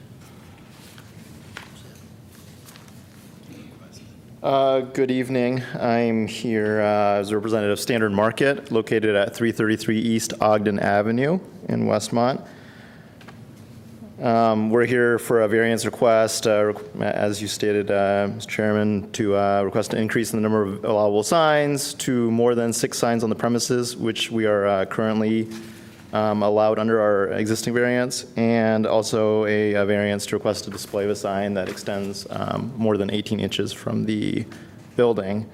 Just a quick walkthrough of the signs that we are requesting.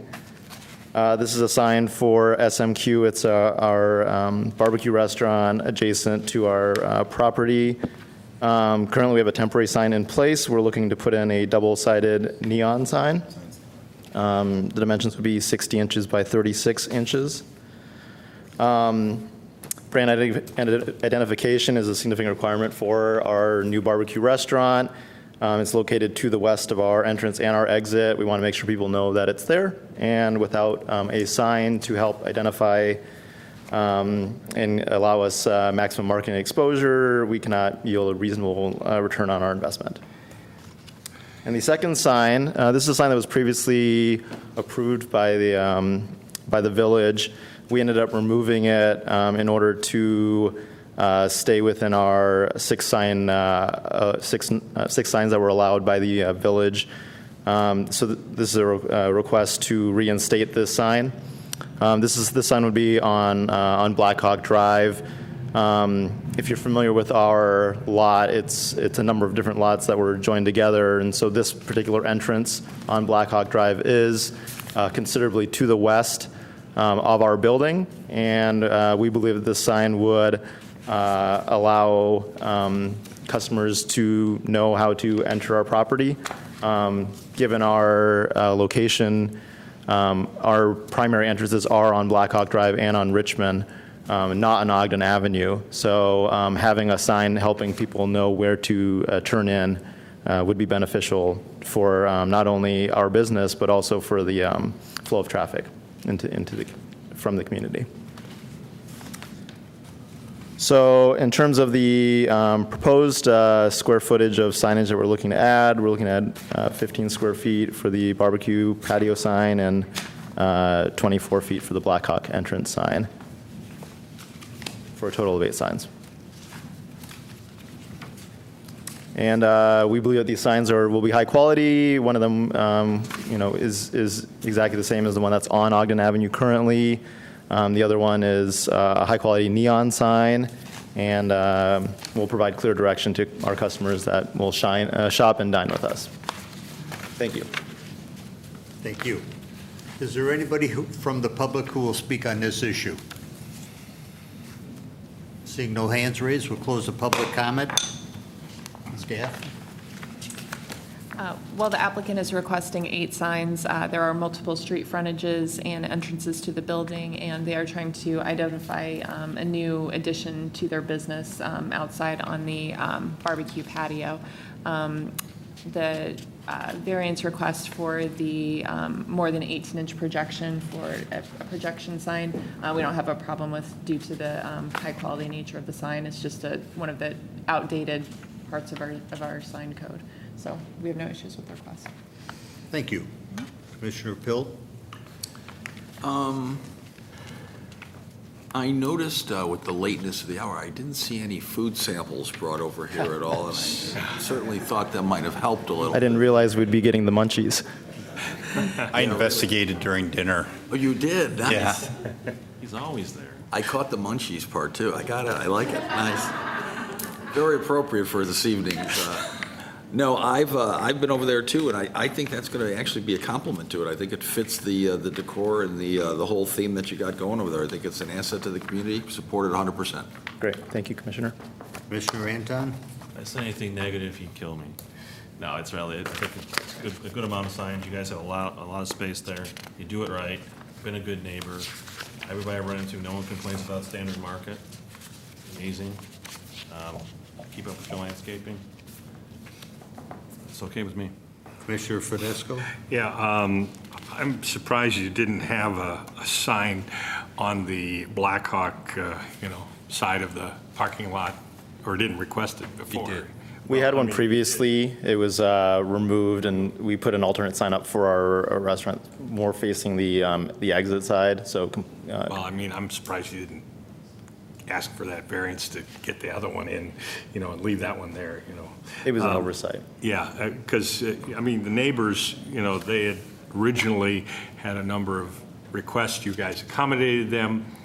Nobody's come here tonight to speak, so I'm assuming that everything is kosher with them and you don't have any issues with them. And as far as the other sign goes, it's on your access drive / delivery drive, so it's not going to really impact anybody. I see that that's fine. The only thing I ask is, are you going to be illuminating that sign during non-business hours? No, we'll turn it off Okay, outside of business hours. All right, that's it, thanks. All my questions got covered. Good luck. Thank you, Commissioners. Okay, on the sheet you've given us here, Yes. I see the monument on Black Hawk and the one protruding sign, the SMQ, but I don't see you've also got another SMQ sign that's going to be hanging from one of your rafters? So what happened was they withdrew the original ground sign and kind of traded to get the SMQ identification sign. So this one's gone? So what the variance request will now add the projecting sign and then add back the original monument sign. Does that make sense? Okay. But are they getting rid of that hanging sign, I think is the chairman's. No. That's what my question. They would keep the hanging sign, That's existing now. correct? And Okay, within the 6 signs that were currently allowed. Okay. All right. When I went by there yesterday, the only thing I thought it was a bit presumptuous on your part, you had the SMQ sign over your delivery entrance, up and lit. Over the delivery entrance. On There's your, a temporary sign that we applied for a permit for, and we were allowed. Well, then I'm confused as to where the signs, because It'll end up replacing that temporary sign once it's approved. that's strictly temporary. That's correct. Okay. I didn't think you were crazy enough to jump the gun. On your monument signs, I don't see an address. The one on Black Hawk, which I don't think would help us much, but I would ask, would you consider adding your address to your monument sign on Ogden? We would consider if required. It has not been an issue for the 2.5 years that it was in It's place. pre-existing, we can't force you to do it, but I would ask you to consider it. We would consider, I asked the commission whether it would be confusing to have the address, being that it's on, we have a 333 East Ogden Avenue address, and whether it might cause some confusion for people coming in from the Black Hawk side. I think you're asking on the existing Ogden sign, or are you asking for the Existing Black Hawk? Ogden monument sign. He's asking if you would consider putting the There's no 333 on the number Ogden. Oh, well, we could consider it, certainly, absolutely. Okay. It's just a request. Absolutely. Any further questions? May we have a reading of the findings of fact, please? Just be aware that these findings of fact will cover all 3 variances. Request for a variance to allow an increase in the number of allowable signs, to allow more than 5 signs on the property, and to allow a sign that projects more than 18 inches for standard market at 333 East Ogden Avenue. Criteria 1, the property in question cannot yield a reasonable return if permitted to be used only under the conditions allowed by the regulations in the district in which it is located. The applicant proposes to install a monument sign along the entrance from Black Hawk Drive to alert the public as to this point of ingress-egress. The applicant also proposes to install a hanging sign to advertise a new facet of its business. The overall square footage of signage on this property is less than permitted by code. Without these variances, the applicant will not be able to fully inform its customers of its location and offerings, and the property will not yield a reasonable return. Criteria 2, the plight of the owner is due to unique circumstances. The proposed sign along Black Hawk Drive is due to a unique hardship, and that the store is located considerably to the east from this point of ingress and egress, and the sign is necessary to inform customers about this entrance and will help keep cars from using Ogden Avenue as a point of access. The proposed hanging sign for the barbecue use is generated by the need to inform customers of this new aspect of its business. which is distinct from its primary business operation of a grocery store. Criteria 3, the variation, if granted, will not alter the essential character of the locality. The proposed signs are aesthetically pleasing, small in scale, and consistent with other signage in the immediate area. As such, the proposed signage will not alter the essential commercial character of the area. If you agree with these findings, please raise your hand. We are unanimous in agreement. Therefore, the findings of fact for 3 zoning code variances are hereby adopted and approved. Under Planning and Zoning, item 14024, I would entertain a motion to recommend approval to the Board of Trustees. Item A, zoning code variance request to increase the number of allowable signs. So moved? Second. Motion by Commissioner Pill, seconded by Commissioner Anton. Question on the motion. Roll call, please. Commissioner Fidesco? Yes. Commissioner Anton votes yes. Commissioner Pill? Yes. Commissioner Fleet? Yes. Chairman Richard? Yes. I would entertain a motion to recommend approval to the Board of Trustees. Item B, a zoning code variance request to display more than 5 signs on the premise. So moved? Second. Motion by Commissioner Pill, seconded by Commissioner Anton. A question on the motion? Roll call, please. Commissioner Anton votes yes. Commissioner Pill? Yes. Commissioner Fleet? Yes. Commissioner Fidesco? Yes. Chairman Richards? Yes. I would entertain a motion to recommend approval to the Board of Trustees. Item C, a zoning code variance request to display a sign that projects more than 18 inches. So moved? Second. Motion by Commissioner Pill, seconded by Commissioner Anton. Question on the motion? A roll call, please. Commissioner Pill? Yes. Commissioner Fleet? Yes. Commissioner Fidesco? Yes. Commissioner Anton votes yes. Chairman Richards? Yes. All right, sir, you have our recommendation All right, for approval. thank you, Commissioners. And we're only recommending boarding, so staff can tell you when you go before the Thursday committee of the whole. Thank you.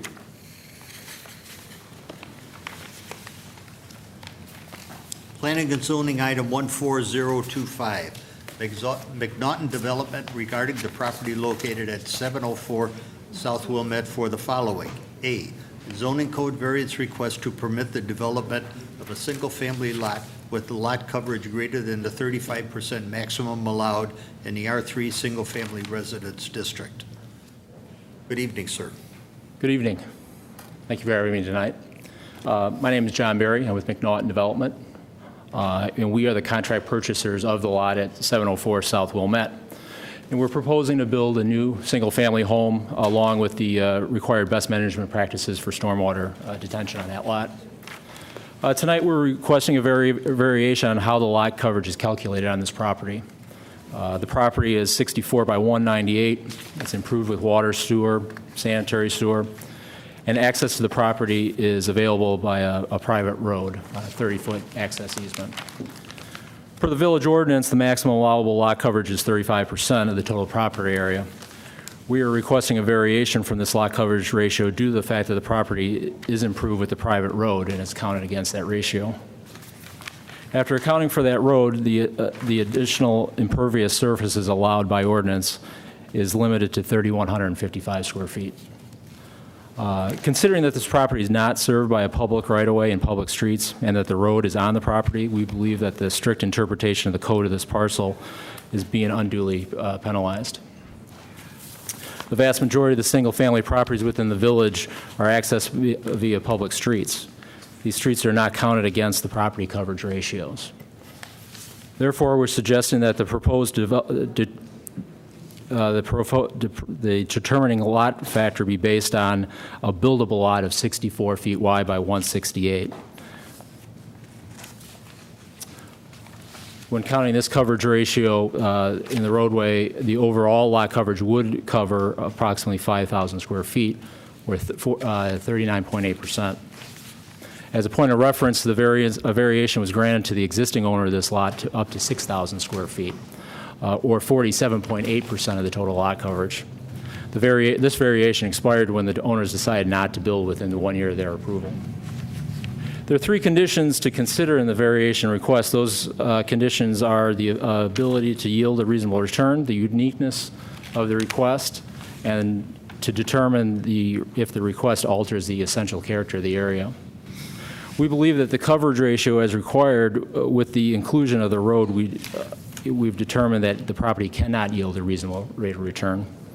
A reasonable rate of return could not be achieved under the strict interpretation of the code because per our estimates, we would only be able to build a home of approximately 2,475 square feet.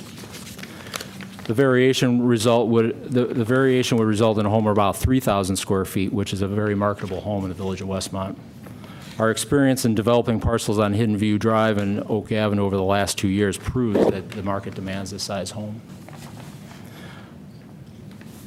Also, using the strict interpretation of the code makes this situation, to the best of our knowledge, very unique. There are very few examples of vacant lots in the village with private access drives. Therefore, virtually no other future single-family developments, homes, will be penalized by this strict interpretation. Finally, granting this variation, we do not believe that it will alter the essential character of the locality. Wilmette Avenue and the surrounding areas are predominantly single-family. This proposed home is of a similar size and will be a fine complement to the surrounding single-family homes. It'll also be a fine addition to the overall housing stock in Westmont. So, if you have any questions, I'd be happy to answer those for you. Would you suggest, sir, that the specific hardship for your variance would be that if you were forced to build 2,500 square foot home, that it would be substantially less than all the existing surrounding homes? Or it'd be substantially less than a marketable new home in the area. Okay.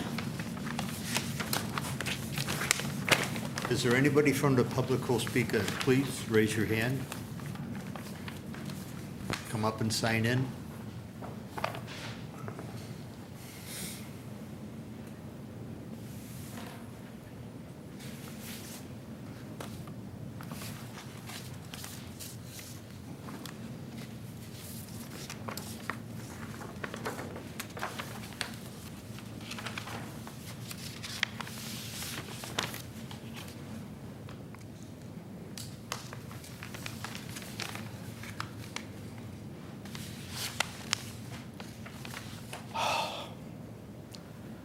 I live on Wilmette Avenue. I bought my house back in 1988 before all the McNaughton developers and the other builders started building houses there.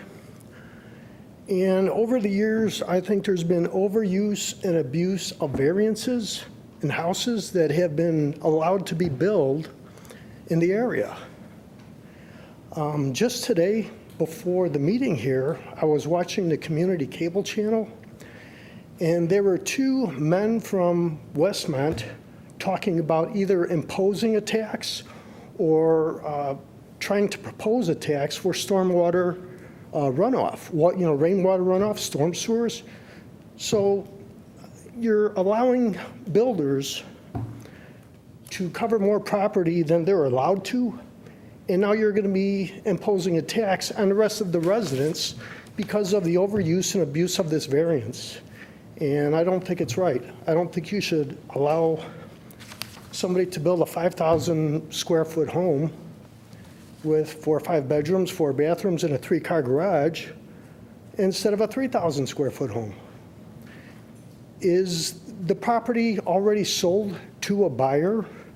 If so, I think the buyer should have some input on the house that they would like to have, and not just build a 5,000 square foot home and hope that you sell it.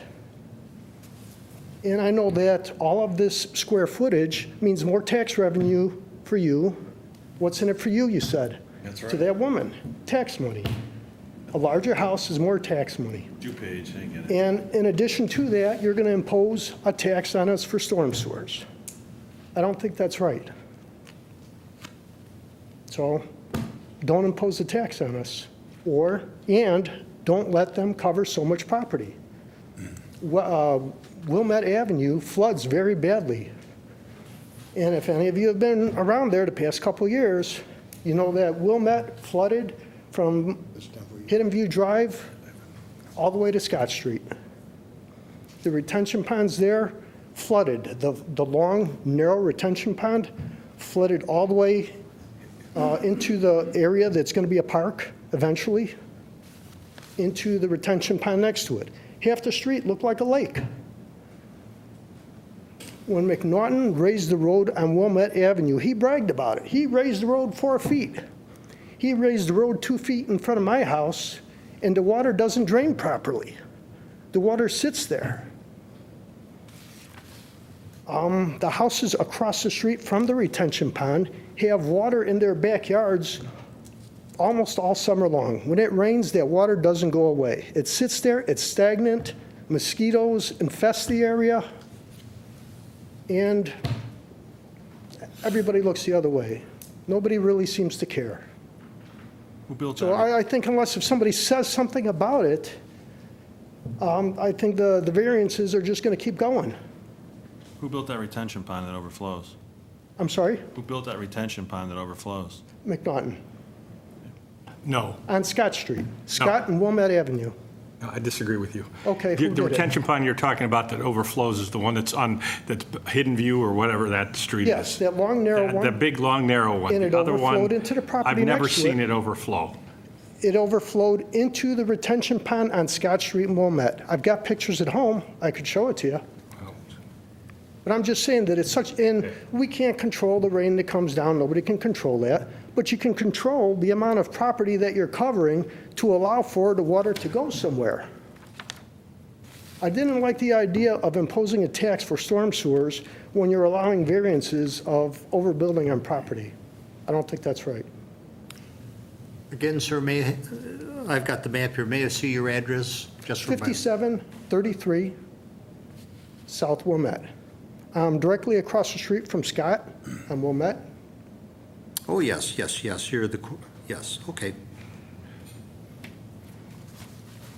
That was just for my own benefit. Okay, sure.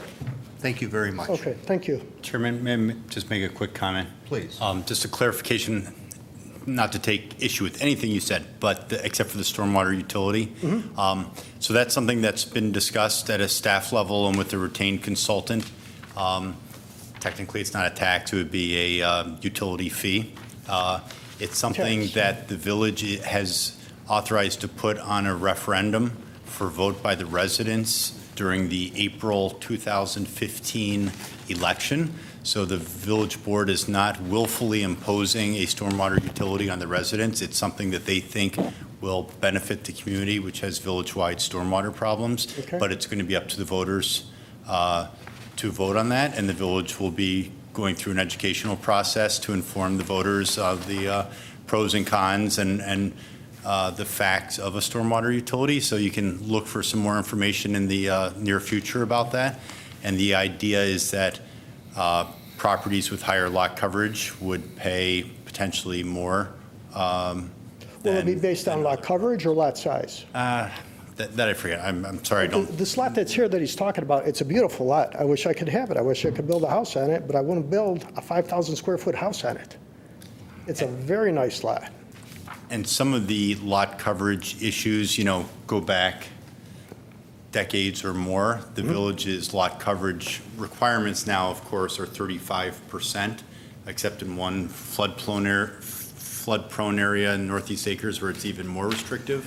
So the village has taken efforts to not only be stricter about lot coverage sensitive to the flooding area issues, but also I don't think they hand out the variances very willingly unless there's a true hardship shown.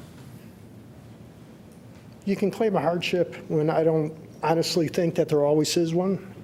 I think he can make money. He won't make as much money, but he'll make money if the house wasn't quite as big. Just to show you a few figures, sir, what's being asked for here, his maximum lot coverage at 35% could be 4,435 square feet. That's 35% lot coverage. He is asking for 4,788 square feet. He mentioned 30 5,000. No, sir. 4,788 square feet for a 37.8%. So he's 2.8% over what the village is asking for. Okay, Just so you had the numbers straight, sir. That's, okay, thank you. you're welcome, sir. Will anybody else speak on this issue? Please. I signed in earlier, Steve Heil, 131 Scott Court. I own the house what would be directly in the front of where this lot is, just to the west. A couple questions I had are, there seems to be an issue on where the lot line for this property is.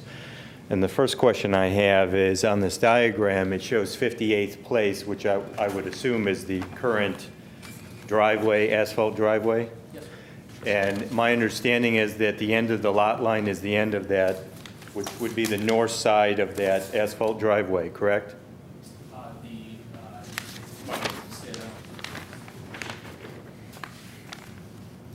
We've actually completed some survey work. Our north property line extends past the north edge of that private access drive. Okay. That's where I have the issue, because I disagree that that's the property line. When the houses that are there on Wilmette, the two face Wilmette, and then there are two that face north, face my backyard and 129 Scott Court's backyard. That was initially two houses. There was one home on Wilmette facing east, and there was a smaller house directly behind it, which was directly behind my house. There was a gravel access road to that. My understanding was that was a temporary easement for access to that back lot. When that property was sold, my understanding is the temporary easement reverted back to the owners of Scott Court, me and my neighbor, and that property line is no longer beyond the current asphalt drive. When the purchasers of that lot came to us and said, we want to build houses on this lot, they knew that that permanent or that temporary easement was reverting back to us. And we offered to sell it to him. He refused. So we made him move that gravel road into the current position of the current asphalt road. So I think they're operating under the assumption that the lot line is back, including that temporary easement, and it is not. Okay, let me clarify one item here, though, sir. You are, no, stay up there. You're doing good. You're alluding to a possible legal conflict between you and this other person as per, that can only be settled by a court of law. That's not our purview here. Okay, but secondly, no, let me get on. This man is asking to discount that asphalt driveway in our consideration for the lot coverage. If he's only using the asphalt lot by saying, if that weren't part of my property, I don't care if it's 4 foot or 10 foot of the asphalt, he said, I could have a larger home. Okay. That's what he's talking about. So we really have nothing to do with your legal argument as to where the property line is on the north end of this lot. But if he's claiming additional property beyond the street, that would be included in his lot size and under consideration here, correct? That's not my understanding. That's true. What the resident is saying is that the lot coverage variance would actually be more if his lot size decreases. Right. That's correct. That's what I'm saying. Okay. Okay, but Sure, I'd be curious. just for your benefit, sir, that would not, whether that's 1 foot, 2 foot, 3 foot, how, let me ask staff, how would that impact our lot percentage? It- That's 121 square feet, 64 by 3. Yeah, if it it's extends 3 feet. past the private drive, as I think the applicant is saying, if I saw right in the survey, it's a very thin strip past there. Right. So it would result in a slightly greater lot coverage variance, but I think it would be pretty minimal in the scheme of things.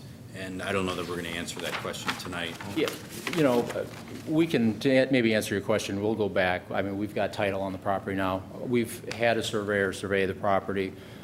He's found existing iron pipes that would result in then our north property line being approximately 2 feet north of the existing fence. So we can sit down and compare surveys and title, and we'll figure out where we're at. If it is 3 If I feet, remember correctly, sir, didn't we have something about your fence? You were to see us for a variance? That wasn't my fence, that's my neighbor's fence. That was your She moved neighbors that with the fence drainage based in the upon backyard? She moved that fence based upon the correct boundary lines, which now goes to the driveway. Okay, but as I said, sir, we're not going to sit here and get amongst the legal conflict between you two gentlemen. No, I know that, but I think it's important to note that there is an issue here regarding the percentage of variance that he's asking for, and that if he's claiming that items beyond that driveway, then it has to be factored into the decision. And I want to note that it is a legal dispute. The other question I have is, where will the runoff go from this new property? If they build this, are there any plans for the runoff to go? Because there's a lot of water that comes through my backyard and the backyards of other homes on Scott Court that run into the retention ponds, which was their purpose. Where's the water from this lot going to go when there is a heavy rain? Sir, could you answer that? Sure. The first thing we're going to be doing on this lot is we're going to be installing the best management practices for infiltration trenches that are required under the village code. So we're going to be digging this semi-retention pit in the backyard, over-excavating the yard, putting stone in, and tying in all of our downspouts and our sump pumps into that. All that water gets channeled from the house. The ultimate overflow of property through the storm sewer and overland is to the pond on Wilmette between the two existing homes immediately to the east of this lot. Mr. Berry, can you show the infiltration trench on the Sure. plans? I think it's up there. that other survey back? That one right there.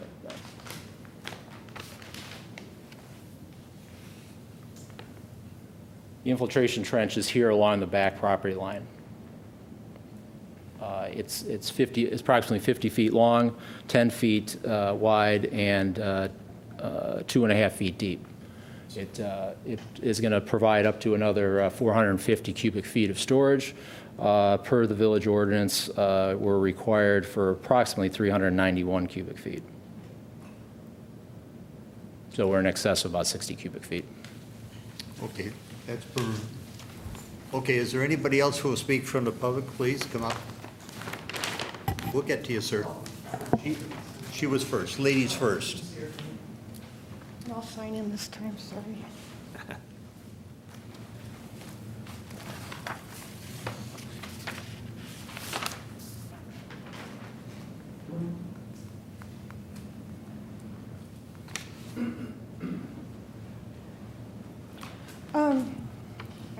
Do you have the picture that has the 4 pieces of property laid out by any chance? That are right there?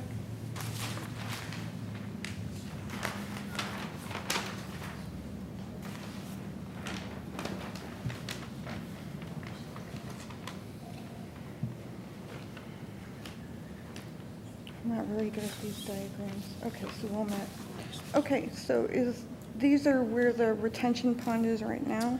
We're going to be digging our infiltration trench here in the south end of the corner. Oh, no, The this retention ponds is are- Wilmette, that's right? correct. Okay, so this is what I was wanting to discuss with you.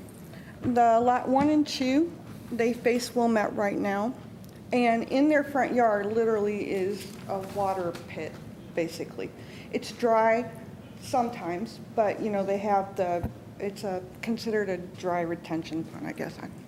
Anyway, when we had the big flood, which has happened a couple of times now, those 2 retention ponds are up to the brim. And that's with that lot and no house on it.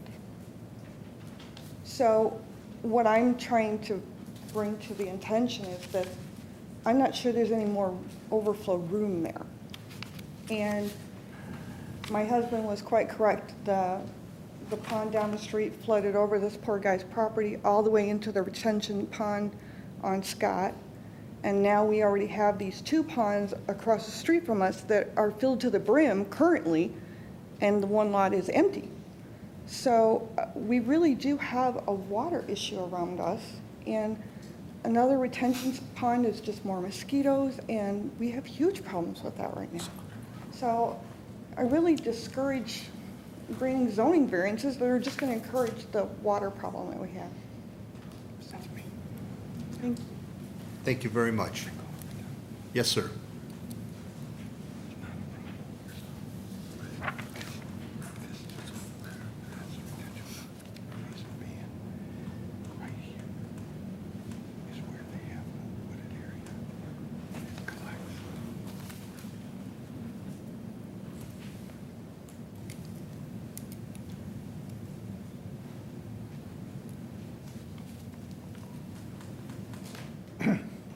My name is Ken Nelson. I reside at 702 South Wilmette, which is the house that is immediately west of this lot.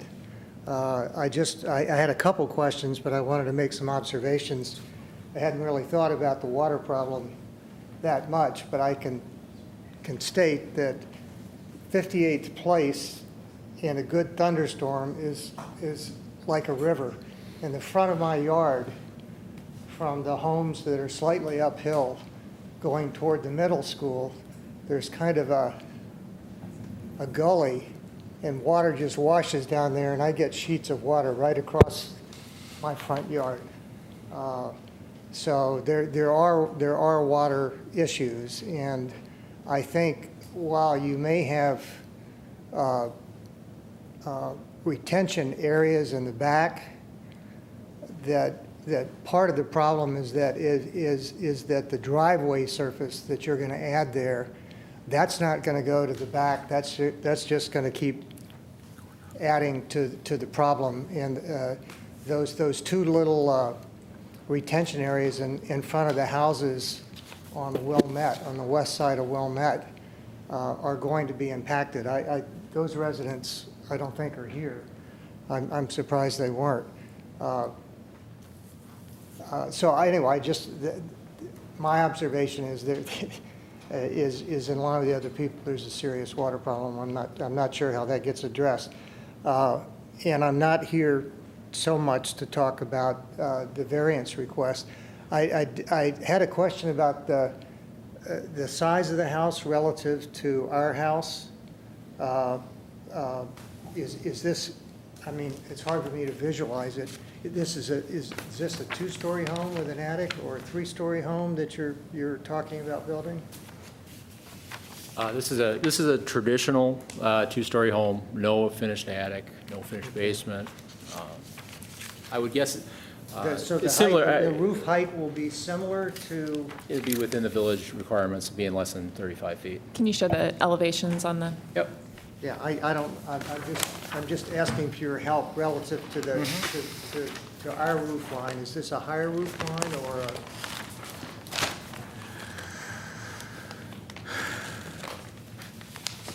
It is probably comparable. Yeah, I'm not privy to all your architectural plans. I think the village was having a difficult time trying to track down some of the old engineering plans as far as the footprint of the house, but I would say this is a comparable footprint to what you've got. Now, the setback,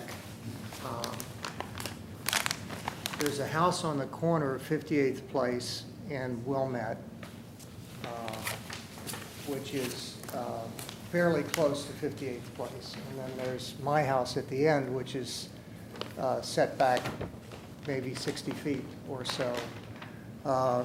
And one of the concerns I had was whether, depending on where this house sits, forward or, and you know, back or forward, is it, my house ends up being invisible to someone turning in. And I didn't have access to the plans. Sure. So if Yeah. you could comment on that. Yeah, our house is, your house is at the 35-foot building line.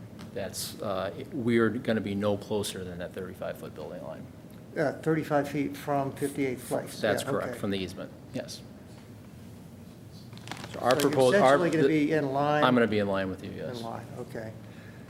Now, in the design of the house, our driveway is on the south, I'm sorry, on the east side of our lot. And you're proposing putting a driveway on the west side. So you've got these two driveways really close together. Just aesthetically, We placed I the, think- well, what we decided to do was mirror your house. Our garage would be on the east side, exiting out towards the west. We like that better because we felt if we put the long side against your house, then we would block your house out. Oh, okay.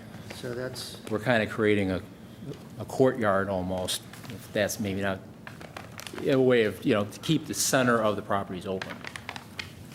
okay, are you contemplating, are you going to put fencing in between the No. lots or not? No, we have no interest in putting any fences up. Okay. Yeah.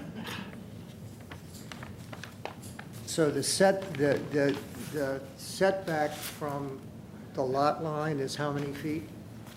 The side of the house, the west side of the house? Our house will be 7 feet from the property line, Okay. from the west and the east So our property line. houses will be 14 feet apart, 13 and a half feet apart? Correct. Okay.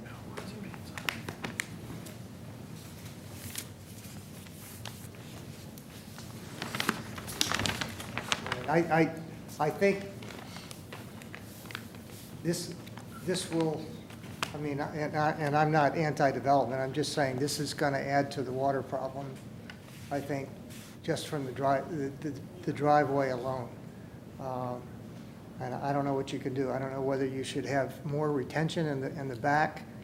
I've got, my house has those, those gravel pits and stuff, and the water is almost all the time is filled. You take the cap off and look, and the water's right at the top. So it's having a great deal of difficulty getting the water out of that area. So anyway, thank you. That's all. Thank you, sir. Is there anybody else who will speak on this issue? Yes, ma'am. Jennifer Hutchins again. I live at 135 Scott Court, which is the property directly to the north of the road, 58th Court. So I think most of my property is center with most of the property that we're talking about today. And first, I would like to say I'm not opposed to a new house. I would love to see a lovely house with lovely new neighbors, and my 12-year-old would love to have a 12-year-old there, if you get to pick. So I'm not here to speak out against McNaughton building. The problem that I have, and I won't reiterate everything that Steve Heil got up here and said, is that there is a problem with the survey that you were given. And that survey is not correct. It is in contradiction to surveys that you have at the Village of Westmont for our properties. Mine is the house that has the fence. I had a survey out there. The fence was moved to the end of my property line. When I came home after they did their survey, there was a big orange stake in the middle of my garden, about 4 feet into my yard. I won't go into all of why I think they believe that's their property line, but it does have to do with an easement that no longer exists. It never was the property line behind us. It was just an easement from our property that gave them use for a road. I know this isn't the same McNaughton that built our subdivision, but McNaughton was the one who told us about the easement. They explained the easement to us, so I'm surprised that their predecessors don't understand this easement and that they're basing their survey on something that's improper. Okay, but please, not to interrupt you, cut you short or anything, but this is something we have no control over whatsoever. So what I don't... This to be determined by a court of law. But I guess I don't understand. If, as a board, you see that there's a problem with a survey, how can you vote yes or no if you don't know what the percentage is that they're asking for? I mean, now what they're saying is that they're looking for a 2% increase. Personally, I don't have a problem with that. What I do have a problem with is that the board is now going to be accepting a survey that is in conflict with another survey that this board accepted that contradict each other. I mean, I would like to have this survey issue sorted out, have the right numbers brought before the zoning board before the board votes on it. As a neighbor, I think that that's the You guys legally raise the right a thing to do. very legitimate concern. I'm gonna sit down. So my comments aren't going to in any way say that you don't have a valid concern about a boundary line dispute. As a rule, the village doesn't get involved in boundary line disputes, but your concern that the boundary line dispute could impact the lot coverage variance sought is completely valid. Jill, do you have the numbers as to the property that's potentially in dispute here? Yes, if it is the 3 feet that's beyond the property line, it would increase the variance by 0.5% to 38.4. And I was going to recommend that we also, determine this before going to the village board and, make sure that the survey is accurate so that they have, the absolute variance request. So I don't know if half a percentage would impact your decision one way or the other. You certainly have the right to postpone this item. You have the right to vote on it based on the evidence presented, which is a signed and certified survey that the applicant presented. And if there's new information between tonight and when it gets to the village board has the option of always sending it back to you if they feel that's necessary. But for purposes of tonight's vote, what I would recommend is consider the potential higher number, the additional 0.5% of lot coverage, if that may make a difference in your vote. Okay. So everybody's clear then, we would be voting on a percentage of 38.4% in lieu of 37.8%. Okay, very good. Now, let's go back to public comment. Is there any more public comment? Okay, we're going to close the public comment. Staff. This lot has a unique situation with its private access drive. Due to the village's concerns about lot coverage and stormwater, we asked the applicant to meet the 35% without the road, which is how other lots would be treated in the village. With the road, it comes in with these new numbers at 38.4% of the property north of the drive were to be removed. It is located in a drainage study area, but they are putting in stormwater management in the rear of the lot, which we mentioned earlier. And I can also have our planning engineer speak to how that stormwater would be handled and any other comments that she might have. One of the things I just wanted to mention was, it was Wilmette Resub number 2 is what part of subdivision that they're building in. And detention is provided on Wilmette for development on this lot. That was calculated that way originally. And it was calculated for a 40% lot coverage because that's what the percentage was at that time. So there is detention provided already in the detention facility along Wilmette Avenue. And it was calculated also for the street. You're right, this is an area that floods and does have problems. But anyway, so this was calculated for in this, and what they're doing with the VCBMP is extra that wasn't required.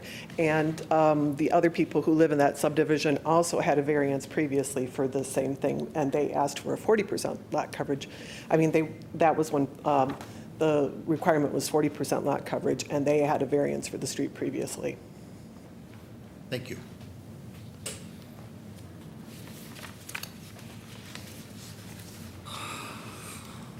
Okay, let's start with Roy. I think it's your turn. Commissioner Fleet.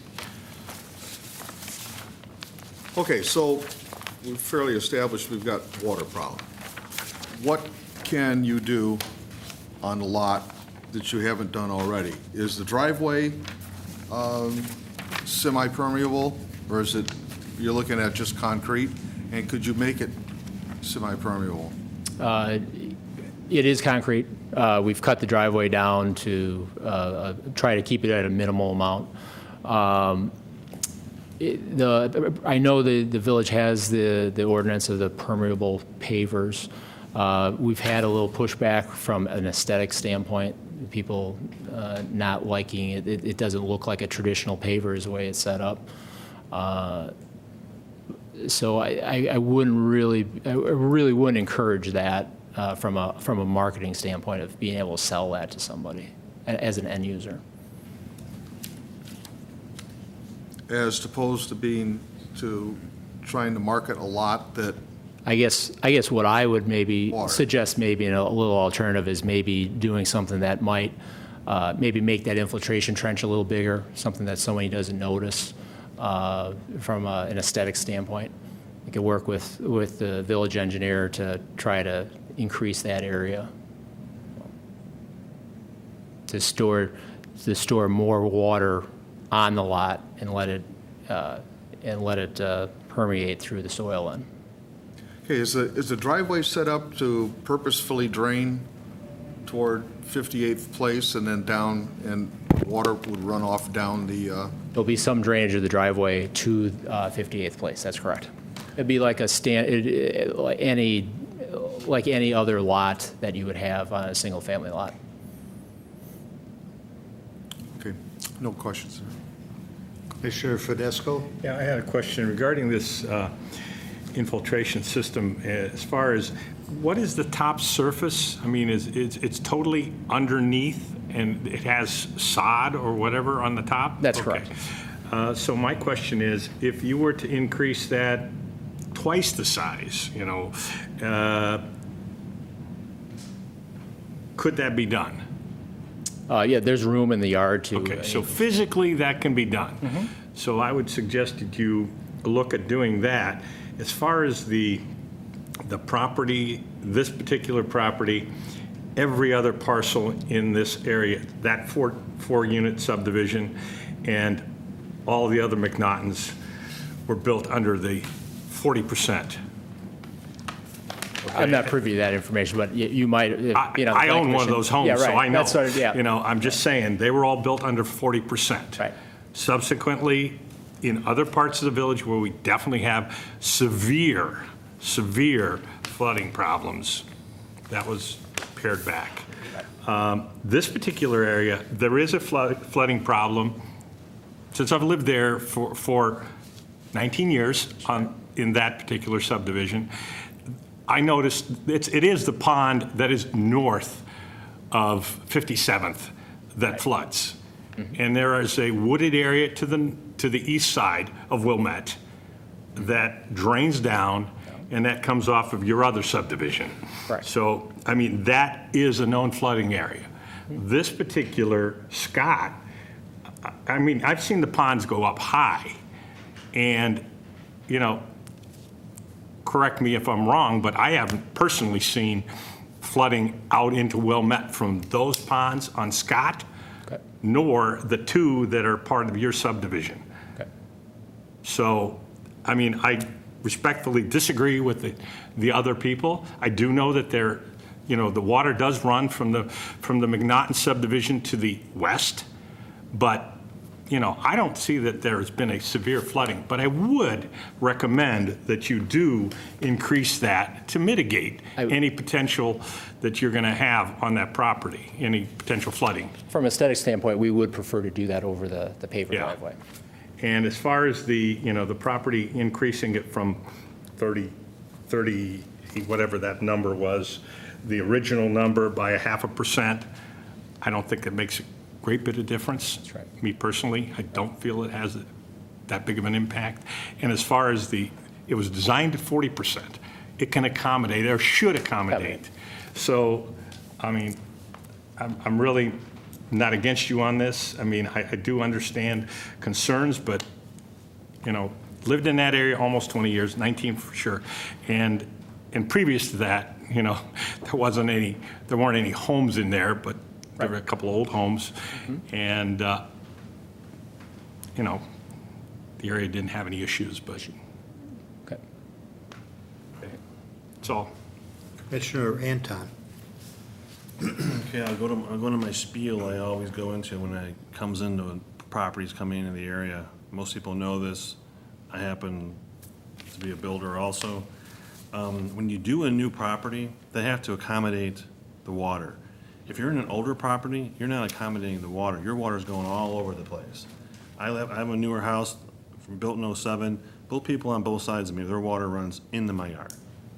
Their water doesn't go anywhere on their property, it goes onto my property. And I have some retention in the back, and everything new coming in has some retention built into it. It looks like the nursing home's putting a lot of money in the front. They're gonna take up grab a lot of that water, put it in retention, let it out slowly. I'm sure the engineer's nodding at me. When a house goes in there like this, it should help more than it hurts. Sure, it's a bigger house, but it is going into their own retention. And like Commissioner Fidesco just said, those retention ponds, I've lived in the area too for a long time, and I've never seen those go over on the Wilmette. But granted, there's always a 100-year thing. But anyway, the new house going in, percentages are light. I understand the Plata survey. I don't think you really care about that north part. It's not gonna make a hill of beans to it. I understand the 56th place handicaps you. Shouldn't be part of your Plata survey for your house. So if you would make it larger, that'd be great. If you could do some more to mitigate some more water, we would appreciate it. Right. I'm sure the engineer will talk to you. But that area, it looks a lot newer on that whole Scott, that Heath Nursing Home, Marker School. There's a lot of water being taken care of there. I don't have a problem with it. Commissioner Pill.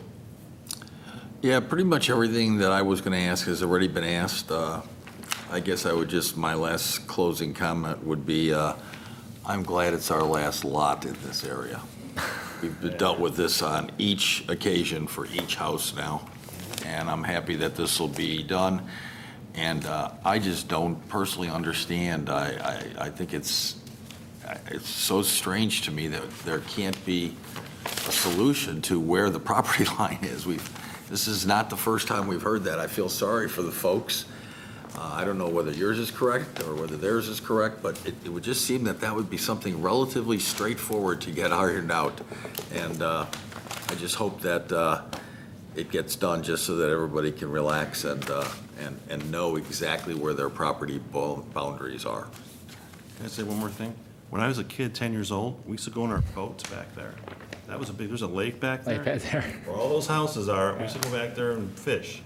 I live right over there on, 441 South Linden. 60 years ago. Yeah, 60 years ago. 60 years ago. Yeah. I do have one suggestion, if I may. Yes, sir. Could I show you this? Sure. Then you could put it on the display up there. This is your detention. Yes. Would you consider that? Put that Yeah. up on the Yeah, display and let's talk about it.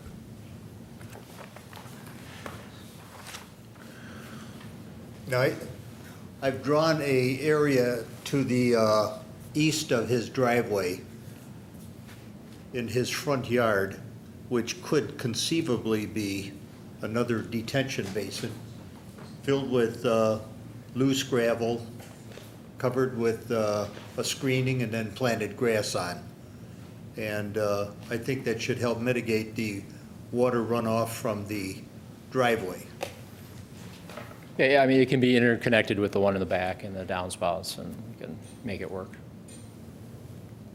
But as per the other, my feelings on the questionable survey, that's really not our purview here. And as for even worst case, we'd be voting on a lot coverage, increasing the coverage by 3.4%, which, to be quite honest with you, I don't consider that so egregious. That's all I have to say on it. Any further comments, commissioners? All right, we have a request for a variance. Could we have a reading of a finding of fact, please? Request for a variance to allow lot coverage greater than the 35% maximum allowed in the R3 Single Family Residence District at 704 South Wilmette Avenue. Criteria 1, the property in question cannot yield a reasonable return if permitted to be used only under the conditions allowed by the regulations in the district in which it is located. The applicant seeks relief by way of this variance to allow for the construction of a residence of a suitable size and with needed amenities appropriate for this area. This variance is necessitated in part by a private access drive on the property, which counts toward lot coverage, and is also necessitated in part by a 30-foot easement in the front yard, which results in an extended driveway. The applicant will provide volume control best management practices to control stormwater runoff, which will accommodate the additional lot coverage. The applicant could not build a sufficiently sized home with needed amenities and a driveway without this variance. Criteria 2, the plight of the owner is due to unique circumstances.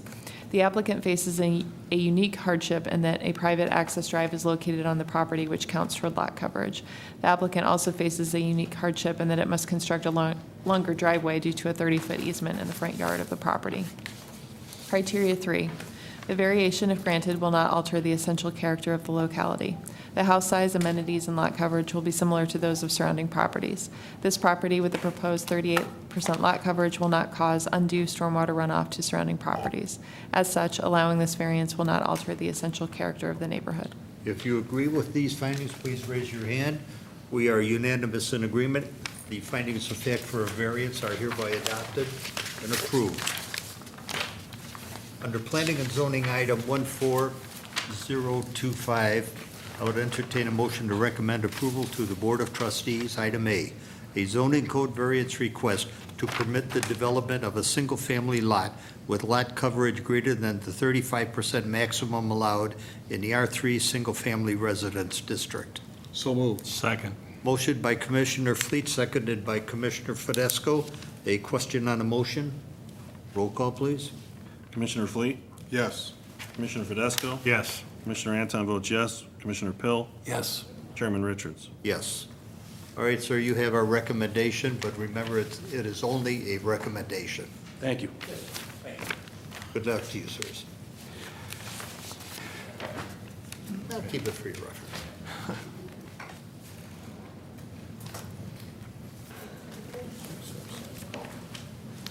Next item, Planning and Zoning Item 14026, People's Resource Center regarding the property located at 100, 102, and 104 East Chestnut for the following.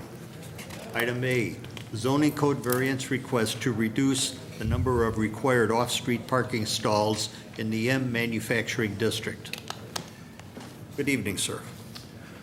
Good evening. For the record, my name is Scott Safe of the law firm Sidley Austin. I'm here representing People's Resource Center. I'm also facilitating the presentation on behalf of Huck Holdings, LLC, which is the owner of the subject property. The property is displayed. I'm going to give a brief overview of the property and then jump right to the hardship in the interest of time. I have a team with me, and I'll introduce who they are, so they're here to answer questions. The property is bounded, and this is a difficult drawing perhaps to see on the screen. It's bounded on the south by Chestnut and on the east by a vacant property, on the west by an industrial building, on the north by a golf course. The property is, we are seeking a variance of 10% of the required parking for the overall property from 67 to 60 spaces. The building itself is 36,000 square feet or so. It's broken into 3 different spaces, Unit 100 to the south, Unit 102 in the middle, and the newer portion of the building to the north, which is Unit 104. The sizes of the square footage of each is about 12,000 to the south, 10,000 in the middle, 13,000 to the north. The property is in the process of being split into a commercial condominium of 3 different units, 100, 102, and 104. And our client, People's Resource Center, is under contract to purchase the northernmost unit. Huck Holdings will continue to own the middle unit, Unit 102, and the southern unit, Unit 100. Our specific request actually is to seek a variance of 4 spaces on the middle unit and 3 spaces on the northernmost unit for a total of 7. We also propose to restripe the parking lot, which currently has 52 spaces. This is hard to read. It is showing a restriping plan from 52 to 60 spaces. The spaces today are 10 feet wide, and we propose to restripe the lot so that the spaces are 9 feet wide. The essential hardship here is driven by the inability to add parking on this property. There is stormwater detention to the north, along with wetlands, which prevent us from adding pavement in that area, and detention also on the south. So that the essential hardship is the physical constraints of the property. At the same time, the variance would allow us to adaptively reuse this property, which has been, units 102 and 104 have been vacant for some time, and the reoccupancy, the reoccupancy would be facilitated by parking which doesn't depend on low employee counts. as do the warehouse parking requirements, which would typically apply to this property, to much of this property. We don't believe the variance would affect the essential character of the neighborhood. There is ample on-street parking adjacent, and in addition, there will be an excess supply of spaces. Unit 100, under the commercial condominium, spaces will be allocated to each unit. Unit 100 to the south will be allocated 18 spaces, but 10 of those spaces will be available for the remainder, for other units in the property during weekdays, and 16 of the 18 spaces will be available on the weekends. So there will be ample excess capacity on-site and plenty of off-street parking, or nearby on-streat parking. The users of the property, currently units 102 and 104 are vacant. Unit 102 is about 12,000 square feet. 10,000 of it has been leased by Pure Vibe Dance Center LLC, and with me tonight is Liz Hafley, who is the owner of that dance studio, and she is waving from the back. She's here to answer any questions you have about the activities in her unit. People's Resource Center, which has been in Westmont for over 6 years at 649 Blackhawk, is proposing to relocate and purchase this unit. Kim Perez is the executive director. She is here with me tonight, along with Chris Velasquez, who is the project manager of the project to renovate this area. And Bill Huck is the owner and principal of Huck Holdings. He's with us tonight as well. I could go into more detail about the uses, if that's helpful. This is the proposed division, which is hard to read. 18 spaces would be allocated to Unit 100. There's no variance needed. 20 spaces would be allocated to Unit 102. The legal parking requirement is 24, and that's based on its current build-out, which is office, warehouse, lab. The tenant occupancy by the dance studio actually brings that requirement down. And then the final unit, 104, will be allocated 22 spaces in the condominium, has a 25-space parking requirement. So there are 3 spaces that are needed in terms of variance. I'm happy to provide more detail about what activities People's Resource Center will offer on the property. I could have Kim do that as well, but I think I'll stop there and ask if there's any questions. Will your client be selling medical cannabis? No, it will not. No further questions. Is there anybody from the public who wishes to question this? Seeing no public comment, we'll close the public comment. Staff? As mentioned in the staff memo, the PRC has provided a huge benefit to Westmont and the surrounding communities over the years, and the village has desired that the PRC stay in Westmont when it outgrew its existing location. Kim Perez has worked with our staff and Larry Forsberg to find a suitable location over the past several years. Due to the unique parking needs, we recommended the M district, and we also recommended that they not be located in the TIF district. And I know that several locations that she's been interested in have fallen through over the years, and she's worked very hard to try to meet our needs as well as the facilities needs. In this case, Larry Forsberg helped find this location, and we knew that parking would be a concern, and so the team has worked very hard to work on a restriping plan, work on finding parking within the neighborhood, and they are very limited in terms of being able to extend their asphalt because of there's actually small wetlands located on the site. So in order to expand the parking lot, that just wouldn't work. So we support what they are what they've come up with thus far, and we think that it should be a suitable arrangement for all of the tenants of the building. And we've also been very upfront with the dance studio as they started working on their leasing arrangement as well.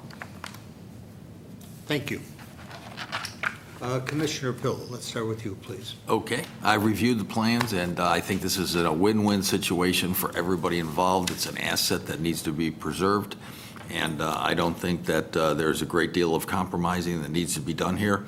I certainly support the plan in its entirety. Thank you. Commissioner Anton. I'm just like him. I get it. So maybe a couple dance classes for him and I, but that'll be about it. Oh, boy. No other questions? Belly dancing? Please. Commissioner Fidesco? With the on-street parking available and just the reduction of a few spots by restriping, I think this will work fine. Don't have any issues with it. Commissioner Fleet? All my questions answered previously. Good luck. Thank you. The only question I would have do you foresee any of the services you offer that would necessitate an influx of people at a certain time?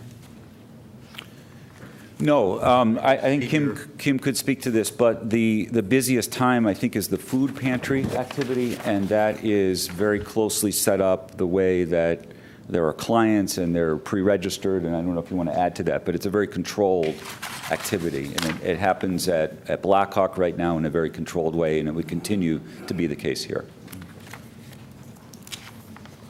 Then the only possible thing would be if the dance studio were to move, then you could conceivably, she's using 8,000 out of the 10,000. Correct. And No, the I think that's high-use- 10 of the 12,000. Or 10 out of the 12, I'm sorry, I had my, He had it right. My apologies, you had it correct. I 8 of the accept 10. your apology. I'm sorry? I accept your apology. Chairman, But if I could interject for just a second, the variance covers if the use were to become more intensive. In fact, the dance studio has a lesser requirement than the So previous the dance use. studio, you're not even using your full allocation? Correct. Okay. So even in worst-case scenario, we're still in good? Yes. Like my fellow commissioner said, it's a win-win. Okay, since we have a request for a variance, may we have a reading of the findings of fact, please? Request for a variance to allow reduction in the number of off-street parking stalls for the People's Resource Center and 100, 102, and 104 East Chestnut Avenue. Criteria 1, the property in question cannot yield a reasonable return if permitted to be used only under the conditions allowed by the regulations in the district in which it is located. The property, after the proposed restriping of parking lot stalls, will have 60 off-street parking spaces to serve all tenant spaces, or 67 spaces are required by code. Due to wetlands and existing detention located on the property, any expansion of the parking lot would require compensatory storage and would require great expense compared to the benefit provided. There is limited public parking available for the property on Oak Drive. Given the limitations on expanding the existing parking, this property could not yield a reasonable return without this variance. Criteria 2, the plight of the owner is due to unique circumstances. Although the applicant only requires a variance for 3 off-street parking spaces for its particular use, the applicant is applying for a parking variance, 7 spaces, for the entire property, assuming maximum occupancy and use. The applicant faces a unique hardship in that existing green space on the property contains wetlands, and the cost of constructing additional off-street parking within the wetlands area outweighs the benefits of providing such parking.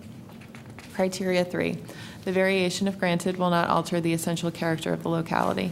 This variance request and off-street parking shortfall are similar to other requests and approvals granted for businesses in the general area. Some public parking is available in the immediate area to offset the impact of this variance. Granting this variance will not alter the essential character of the area, which is characterized by manufacturing uses and generally low traffic counts. If you agree with these findings, please raise your hand. We are unanimous in agreement for the findings of fact for variance, which are hereby adopted and approved. I would entertain a motion to recommend approval to the Board of Trustees, Planning and Zoning Item 14026, Item A, a zoning code variance request to reduce the number of required off-street parking stalls in the M Manufacturing District. So moved. Second. Motion by Commissioner Pill, seconded by Commissioner Anton. Question on the motion. Roll call, please. Commissioner Anton votes yes. Commissioner Fidesco? Yes. Commissioner Fleet? Yes. Commissioner Pill? Yes. Chairman Richards? Yes. All right, sir, you have our recommendation for approval, but we are only a recommending body. Thank you. Good luck to you. Appreciate it.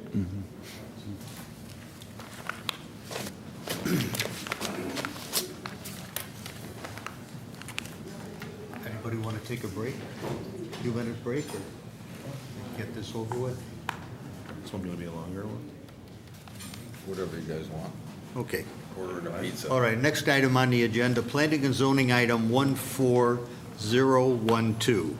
Pathway Development Partners regarding the properties located at 407 West 63rd Street, 309 West 63rd Street, and 311 West 63rd Street, all in Westmont. Item A, map amendment request to rezone the property at 407 West 63rd Street, 309 West 63rd Street, and 311 West 63rd Street from R4 Plan Development General Residence District Plan Development to R6 Special Residence District. B, site and landscaping plan approval to build an assisted living facility in an R6 Special Residence District. C, preliminary plan of subdivision in an R6 Special Residence District. Item D, zoning code variance request to reduce the required front yard setback in an R6 Special Residence District for the purpose of constructing parking within the setback. Item E, zoning code variance request for relief from the maximum allowable density in an R6 Special Residence District. Item F, zoning code variance request for relief from the minimum square feet per building in an R6 Special Residence District. If you would sign in and announce your name, please, sir. Good evening. My name is Robert Helly. I'm principal with Pathway Development Partners, developer of this project, also Pathway Senior Living, which is the operator and assisted living operator of the, will be the assisted living operator should we succeed. I'm joined here with Dave Dastur of Jensen Halstead Architects, Dave Schindal of Mackey Consultants, our civil and landscape designers, and Chuck Hall of Charles Hall Construction, Westmont-based contractor, who's will be our general contractor.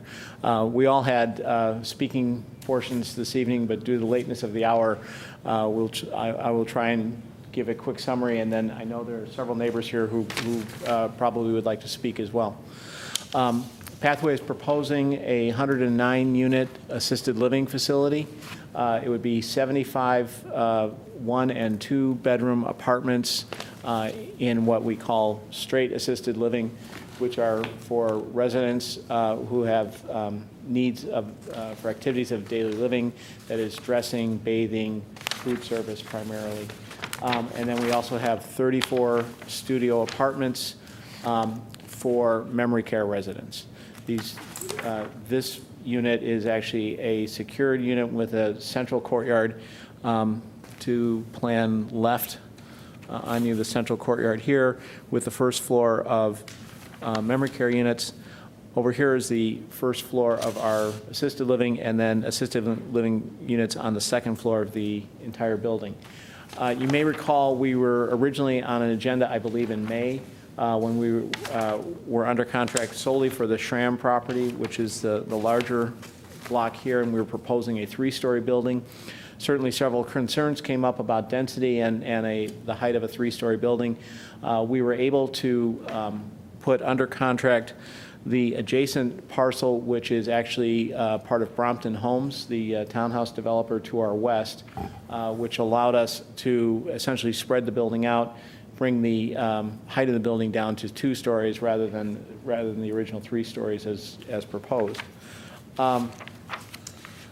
As I mentioned, assisted living is for folks with needs for assistance with daily living. Our residents primarily are in their mid-80s. Minimum age is 65, but we're still serving the World War II generation in our buildings, and we'll see a similar population, slightly younger in memory care than we do in assisted living. We are focused in this area because there is a high density of both seniors with needs. In a 5-mile radius, we're looking at about 6,100 residents that would qualify from an age standpoint. You go through a lot of calculations to figure out, based on a certain population, how many would be likely entrants to an assisted living facility, and we end up at 308 needing memory care, with only 140 existing units, 2,500 potential assisted living residents, with only 860 current units in the same trade area. So there's a high demand. At the same time, Westmont and the surrounding communities are very strong communities for adult children. As any of you who have elderly parents know, often at a certain age, your parents move closer to the children. So an adult-child market is an area that we're looking at as well. So we think this is there's a great need for this product in this area. We have been in business here in the Chicago area for 17 years, have existing 12 facilities, an additional 8 senior apartments that we've been operating over that time and have developed over that time. I know I've kind of gone through that very quickly, but I also understand the lateness of the hour and would like to give the neighbors a chance to speak as well. So I'm certainly open to any questions you may have. Let's go to the public comment, see what they've got to say. If you would, sir, please. My name is Sign it Hassan in. Al-Khatib. Good evening. Did I? Hassan Al-Khatib. Did I swear you in? Yes, sir, I did. Very good, sir. Thank you.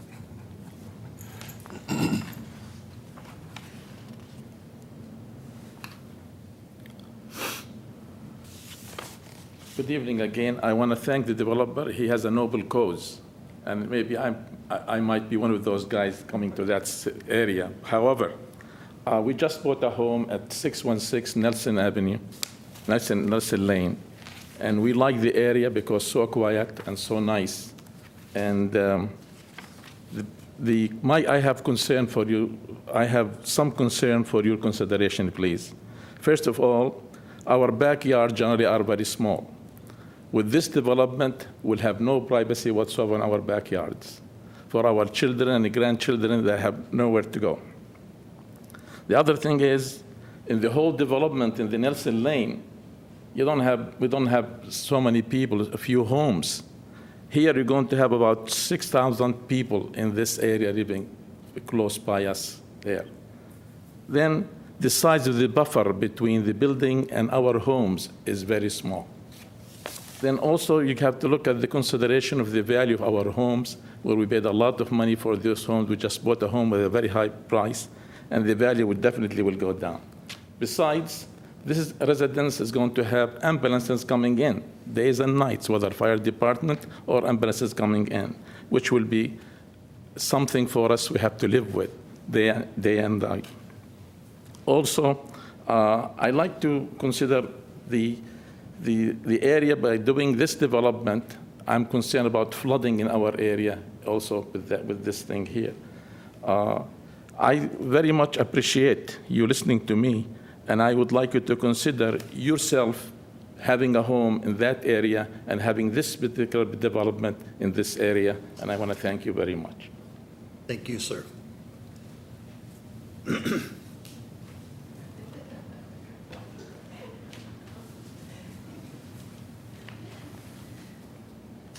Sorry to keep you folks so late, but I don't understand.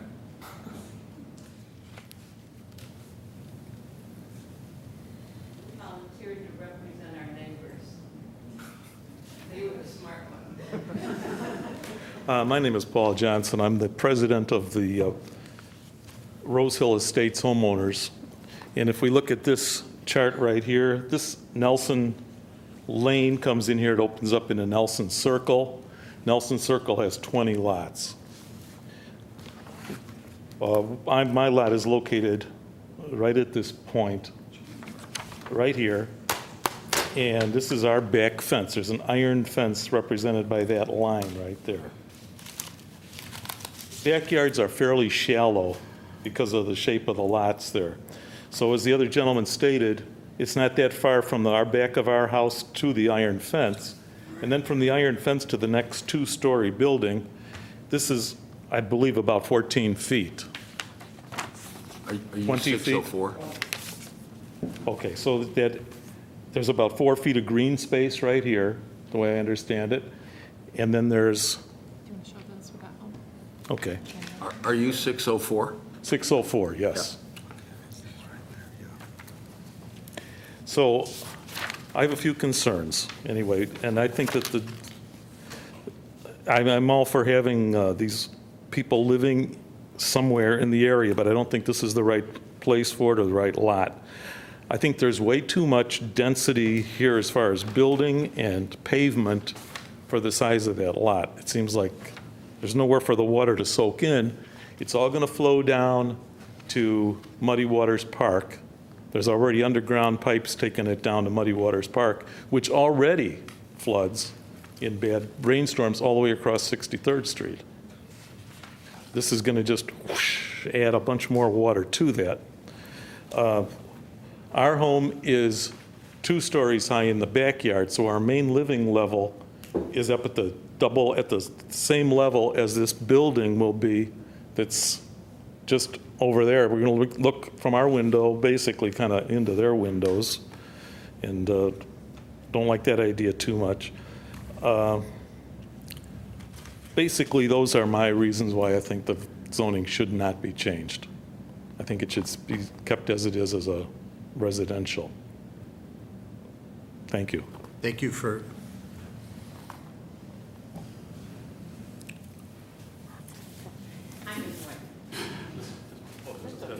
I'll sign it.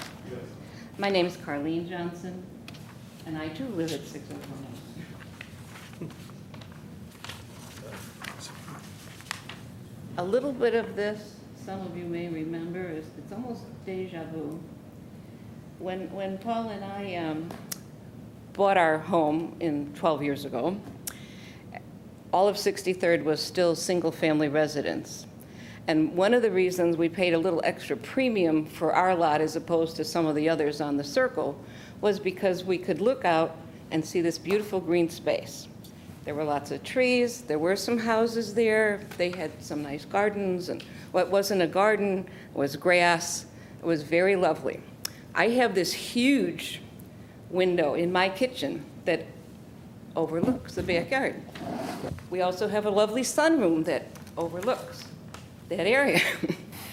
And when the first developer originally got permission to change that zoning into building condos, we were like, and I remember having a discussion about them with their 6-foot berm and their 6-foot fence, saying, I don't really want a 12-foot thing facing my backyard.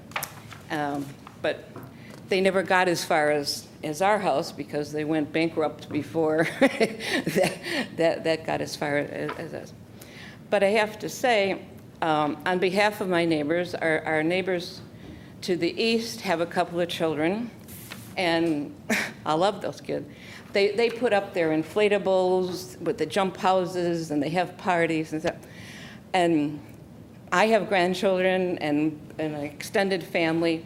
We have this walkout basement, which is known as the party house. And we enjoy having our party house. Now, I'm wondering if these old people are going to be watching everything we do in our backyard, because it's very close to where they're going to be able to see everything. And they may or may not enjoy the noise that we're going to generate. And I hate to think that our neighbors on either side, because they also have children and want to entertain in their backyards, are suddenly going to be, here we are in this fishbowl, for everybody. I have to repeat what my husband said. I'm not against old people, because I am one. And I mean, God willing, I'm going to get to be a little older. And someday I might be in one of those facilities. But I just don't think this particular location is the best they could have found in Westmont. Maybe some other area where the shopping center is dead and there's already a parking lot pull, they could maybe look in a place that's less residential with families so nearby. And of course, there's going to be no green space behind us anymore. We already lost like at least 30 trees when they were clearing the land, sorry. And I'm pretty sick of looking at this pile of weeds and blocks that were, concrete blocks when they ripped out the former man's foundation. They said in the paper we should report, what we think are things happening that are wrong in our neighborhood, and the fact that nobody's done anything about this mess.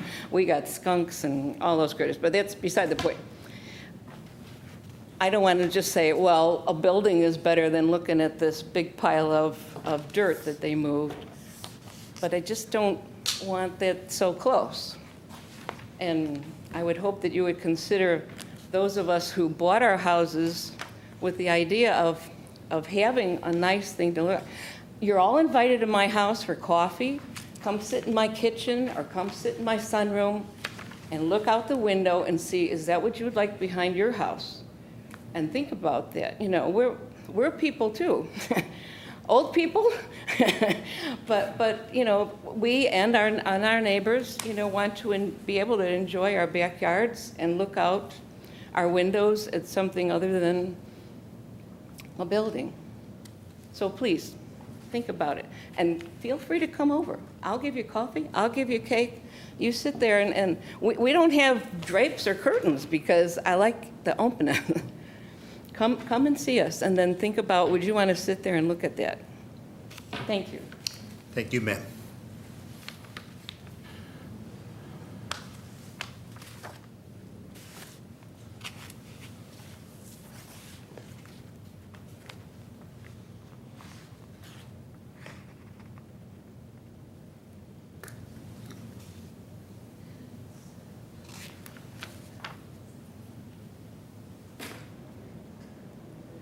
Hi, I'm Josh Hearn. My wife Jennifer and I just built at 612 Nelson Circle. So we're the house that just got put up last year. You know, I'm going to kind of summarize. I mean, everyone kind of said the major points. You know, one of them being detention. And I specifically remember, you know, it got brought up in the McNaughton conversation. And I think it should be brought up in this again. You know, when we built, the rules were extremely strict. And it was supposedly not you guys, it was the county that was enforcing it.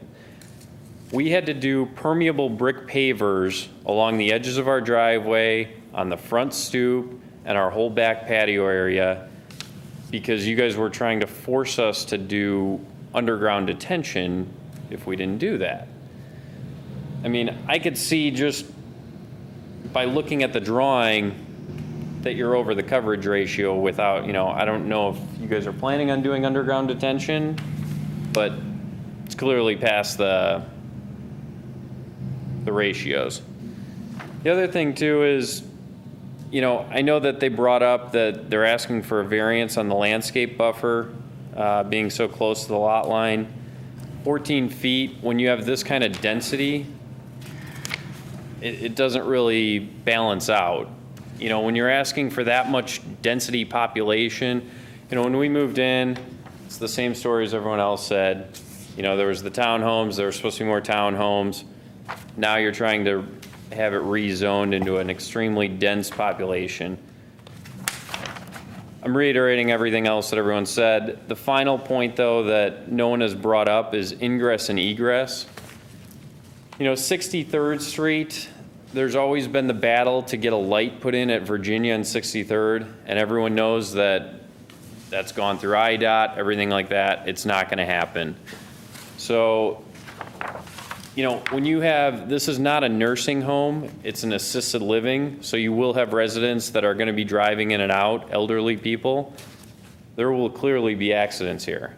There's no question in my mind. Whether you put a left-hand turn lane in the, you know, a center lane or not, there's going to be accidents here. We all know the traffic on 63rd Street. At least the residents that come in on Virginia, they can have an ingress-egress point if they go down and around over to Fairview. So,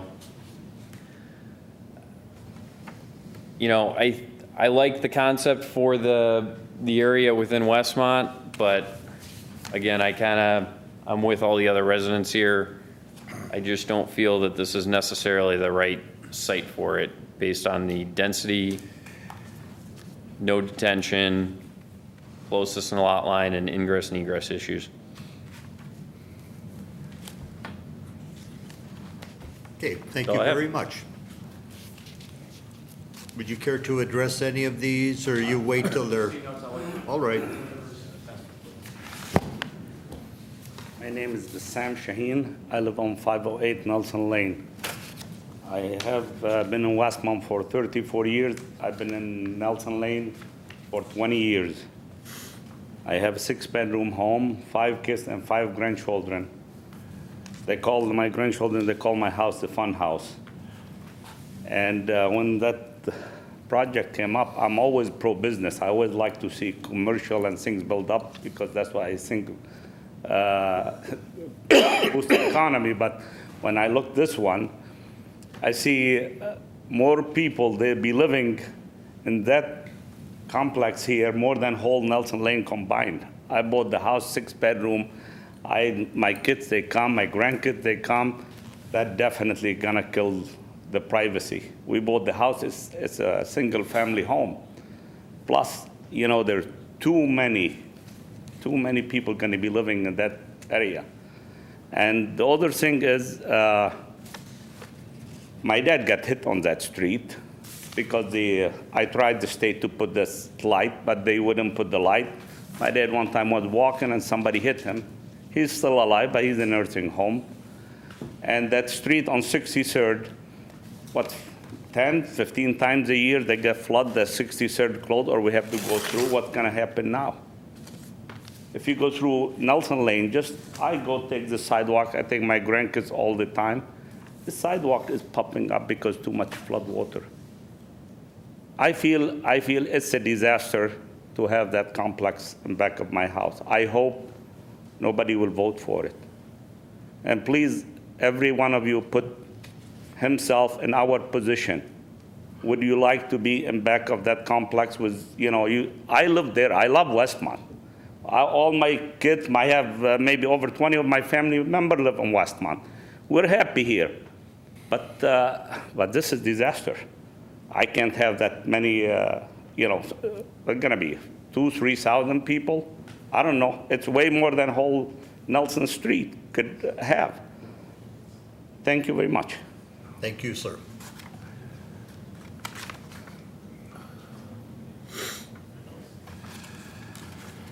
Good evening, I'll be quick. My name is Siju Michael. I have not been sworn in though. I swear that any testimony I give shall be the truth, the whole truth, and nothing but the truth, so help me God. I do. Thank you. All right, so obviously I'm not gonna repeat everything, but I just wanted some quick notes. My house is 504 Nelson Lane. I've been there for 30 years, and I'm around here, this area. And like they said, the flooding is true and all that. This area is all the water is gonna rush down to my backyard and everybody's backyard behind here. One other thing is we were talking about the view into our places, right? Because one thing to understand, this whole area is elevated, okay? Much more than Nelson Lane, our house is directly behind it. And so even with digging, which of course they're gonna do, it won't be lowered to a situation where it won't be towering above us. On top of being 2 floors, it's gonna be more than that. And it's not gonna be proportional in our height. So everybody's gonna be able to look over there. They said they're gonna build these pines along the side, which is good because that will grow to be it, but how long will that take? Around 10, I have 1 pine in my backyard and I'm been there for 30 years and it's probably 2 stories to 3 stories now. So, that's a nice long-term goal, but that's only 6-foot fence is not gonna do anything. And then everything else, they've said and everything, obviously, I don't know, flooding is going to be a big issue, and the density of people, noise. It's going to be cars, and the cars moved in front, but it's ambulances. Yeah, you heard everything else, so that's about all I wanted to say. Thank you for your time. Thank you very much, sir. Is there anybody else who will speak? Want to come back? I forgive you. Come on up. There's a rebel in every group. Try to remember everything I want to say.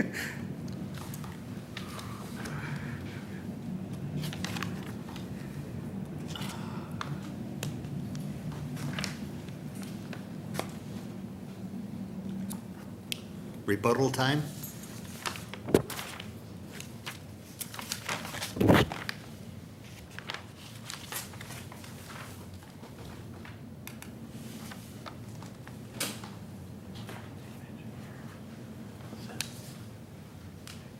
I appreciate the chance to discuss the comments of the neighbors, and I appreciate the tone of their comments.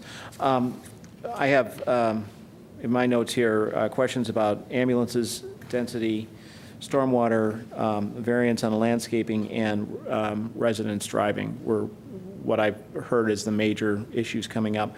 And I'll try and deal with these quickly. Ambulances,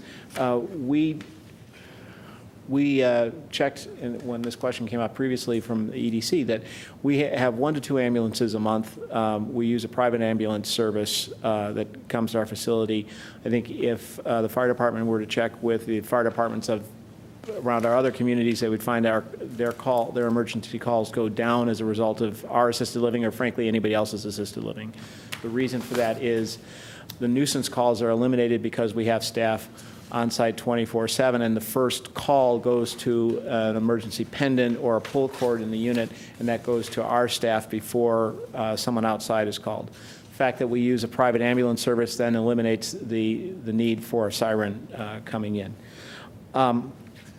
The question about traffic, one of the reasons, and this kind of relates, this is kind of a push and pull thing, relates to the building being close to the back property line. We are meeting, as I understand it, we are meeting the zoning code for distance from the back property line. The variance we're asking is because we're putting parking up at the front. The reason we're trying to do that is to eliminate any parking and any traffic and any noise at the back of our property.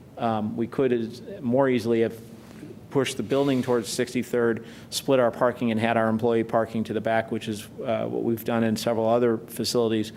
The intent here was to eliminate any impact we have from our traffic onto the single families around us. We've gone so far as to put our loading dock and our trash at the front of the building in an enclosed under roof part of the building rather than at the back, which would be kind of the normal course of business. Our residents don't drive.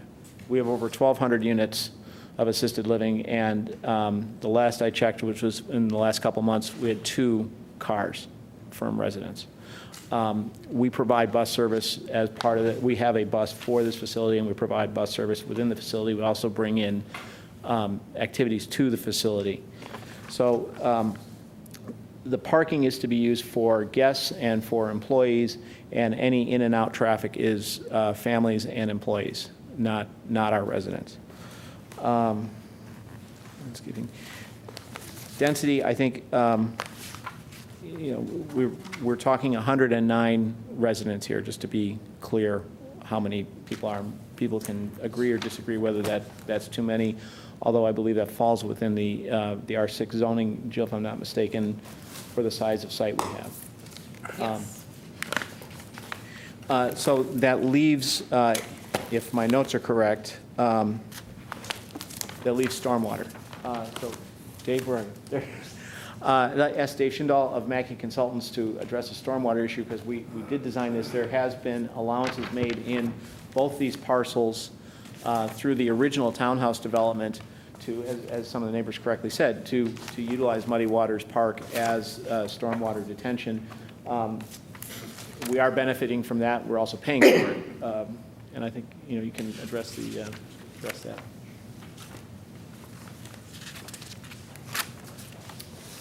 Good evening. I was sworn in earlier. I'll give you my name. I'm Dave Schindal, a civil engineer with Mackey Consultants.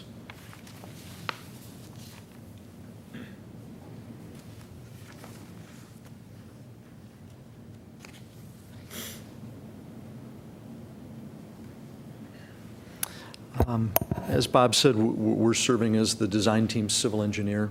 One thing I'll pick up before I focus on the drainage is just to pick up on one of Bob's comments in regard to the traffic and the parking. Yes, our entrance is intended to be from 63rd Street. That would be our sole access. We've made submittal to the DuPage County Division of Transportation. They are the jurisdiction of 63rd Street. We did just actually yesterday receive comments from them. They're accepting and agreeing of our single access as we propose it. They did, since our preliminary engineering submittal, to you folks, which they have seen request wider radiuses on the entrance drive, which we've subsequently shown by a submittal to your staff that we can accommodate the radiuses they've asked. And they are also going to ask the development to provide curb and gutter along the frontage where there's currently a short stretch of shoulder. But those provisions for access are being made and submitted through DuPage County. In regard to drainage, I'd like to maybe just talk a little bit about the general nature of the drainage of the existing site, how we're proposing to pick up the stormwater drainage and the detention provisions for the site, and then maybe some of the additional accommodations that we think are going to actually supplement that. In general, the site drains from the northwest today toward the southeast. I think somebody had generally described that they would anticipate the drainage coming down toward the homes on Nelson that are south of this parcel. And generally, that's how the existing topography of this land lies. And so today, surface sheet runoff is in that southeast direction toward the rear of those homes. As Bob alluded to, this parcel was originally part of the townhome development.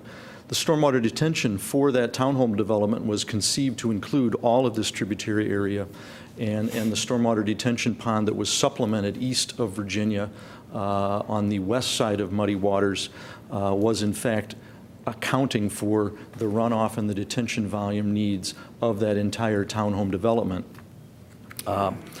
These 3 acres, which comprise this site, were tributary to that pond, were planned to be the recipient of that water, and the detention for this development was generally already provided.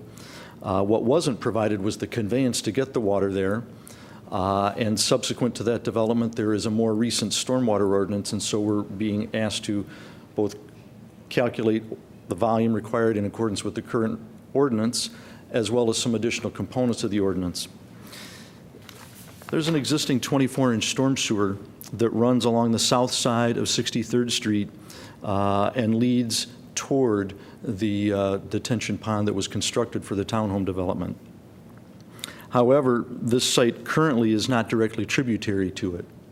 And what we have designed and are proposing is to pick up the drainage along not just the front of the development, but the rear of the development also, and connect it with storm sewer back to the north so that the drainage would no longer sheet flow to the south. It will be picked up, collected, and completed on its intended path through the 24-inch storm sewer east to the Muddy Waters Detention Facility. As we've calculated and submitted our preliminary calculations to your village staff, we've identified that record drawings done at the time of that development indicate the proportion of detention required for our site is provided there. However, the newly required volume reduction BMPs will need to be supplemented, and we've done some calculations to see how much of that volume is in the existing pond, and are proposing to supplement that with additional excavation at the existing pond, as well as additional features necessary for volume control reduction on this development to meet the ordinance requirements.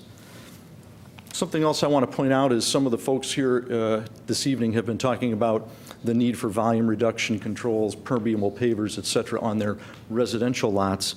And one of the features of this development that Bob alluded to is we're trying to keep all of the intentional traffic, loading, and access on the north side of the site, but we have worked with your fire department and are providing fire access on all sides of this development.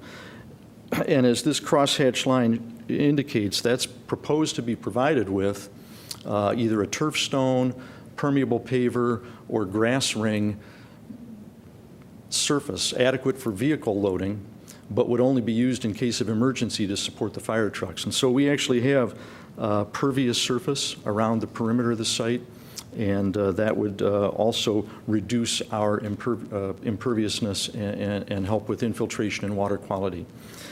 There's a number of things we can go into. It's quite late. We're glad to talk about water service, sewer service, the landscaping provisions, which we've supplemented and sent to staff. We're here to answer further questions. I did have one question right off the bat.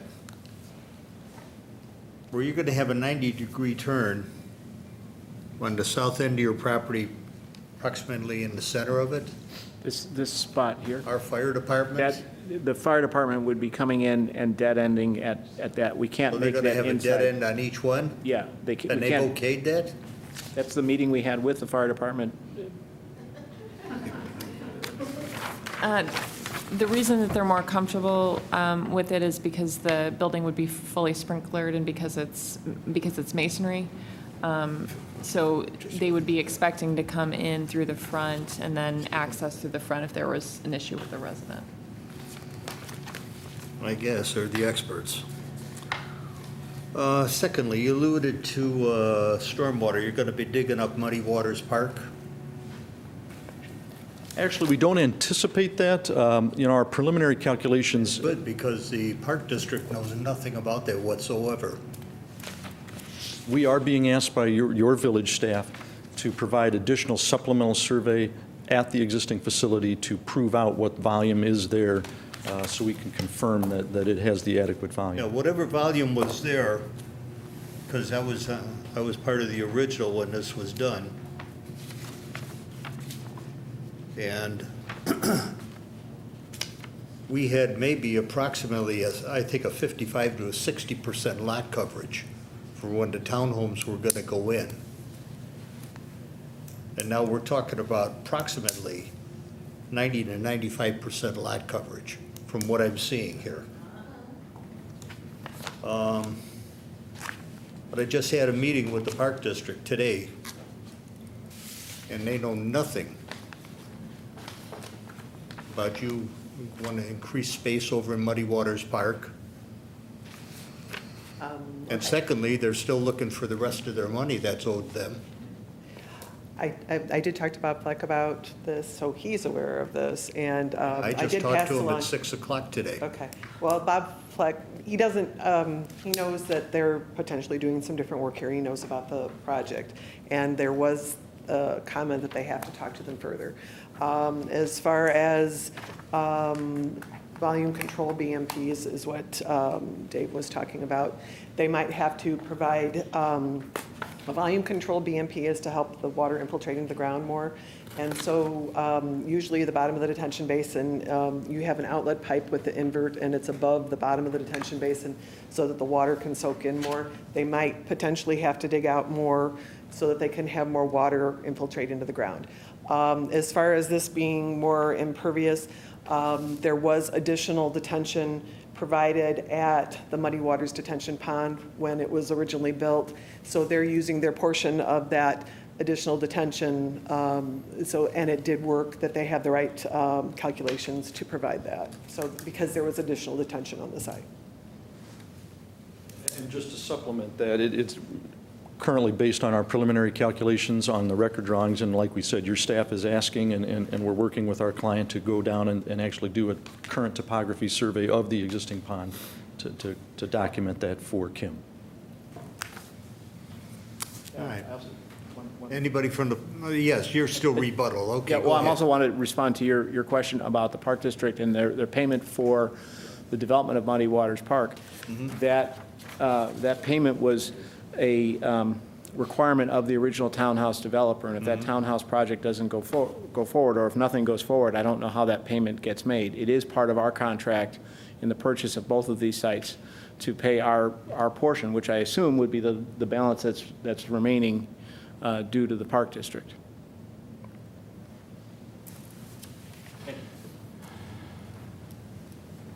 I have a couple comments. You had stated that the amount of density of the units fits within the R6 zoning. That's correct. Well, that may be accurate, but the property is not zoned R6 currently. That's actually what you're trying to get it rezoned to. So, and going along with just then the actual lot coverage, as everyone has stated, even if, let's say, Muddy Waters Park was designed for I would probably say 40% of the current coverage shown in this diagram. When we built our home, I'm very well aware that all of these rules and regulations for stormwater runoff within the county have changed within the past 18 months. All of these communities, whether they had an existing stormwater management place in already in place, those rules and regulations have changed. When we built our house, there's a pond in the middle of our cul-de-sac. I'm sure all of you are aware of it. And I don't know if any of you were involved when we were building our home, but we were told that that no longer could even service our house when there was already a tie-in in place for the water runoff. So I'm not really sure how all of a sudden this can just flow into muddy waters and maybe you dig out another couple feet or whatever and it's going to be sufficient. It just, I'm in commercial real estate, so I do understand development and I understand you can dig it out deeper, but this is way past any coverage ratio, whether you're talking townhomes, whether you're talking rezoning it to R6. It just doesn't equate. And I wasn't really referring to, I know I did make reference that it's not a nursing home, it's a, it is assisted living, maybe some of the residents are driving. I get that the majority of those residents are not driving, but to your point as well, they're gonna have people visiting them constantly. I mean, we all know if we had elderly parents in an assisted living home, you're gonna be going there every weekend or Wednesday night to bring them dinner. I mean, if DuPage County approved it, that's great, but we all know that that's going to create accidents and cause more problems, so that's all I have. Thank you. Thank you, Mr. Chairman. There is one point which I want to emphasize. The architect is great, the developer is great. The privacy of our privacy in those homes is dead, and the value of our homes is dead. And this is very important. This is our life saving. We came to this area here. We have no privacy whatsoever. Those people coming over there, if we have a music after 7 o'clock or 8 o'clock, they're going to call up the police.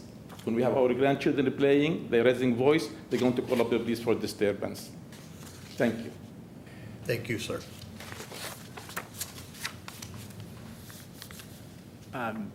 Not exactly sure how to respond to that comment. I mean, It's not a comment, that's a fact. I respectfully disagree. We have built, we've built facilities adjoining single-family neighborhoods. We've not had a negative impact on the property values. Certainly, and I certainly would have heard about it by now. And we don't have complaints of our residents about neighbors. Actually, I think they would probably find that worth watching. But I don't feel that there's much I can say to address that one. Okay, very fine. Is there anybody from the public who will speak on this?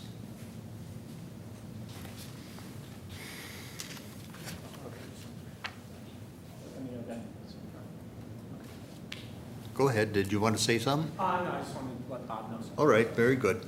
Okay, seeing no more response, we'll close the public comment. Let's start with Commissioner Fleet. Can you go to staff? To staff? You're right, I'm sorry. It's late and I'm tired. Jill, I'm sorry. That's okay. We also had concerns about the proximity of the proposed building to the residences. We've asked the applicant to meet the distance requirements, add substantial landscaping to the rear, fencing where it doesn't abut other fences. And there's also concerns about providing enough parking in the future in case there isn't enough in the future. We've had existing issues with our current assisted living facilities not having enough, and they've had to add more. And in this case, there isn't enough room on site to add more in the future. The applicant should probably address the 10 land bank spaces that are proposed in the rear. We've also asked them to meet lighting requirements. We've asked them to bring any proposed lighting in the rear down so that it's at a pedestrian scale rather than having any pole lighting in the rear. I'll let Kim address any off-site stormwater questions that may come up from the commissioners. With regard to density, they do meet the unit count, but the variance request is for lot size, which I believe is a 11% variance.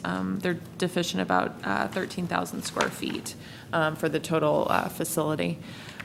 With regard to R6 and lot coverage, single-family residences, as we saw earlier, have a 35% lot coverage requirement.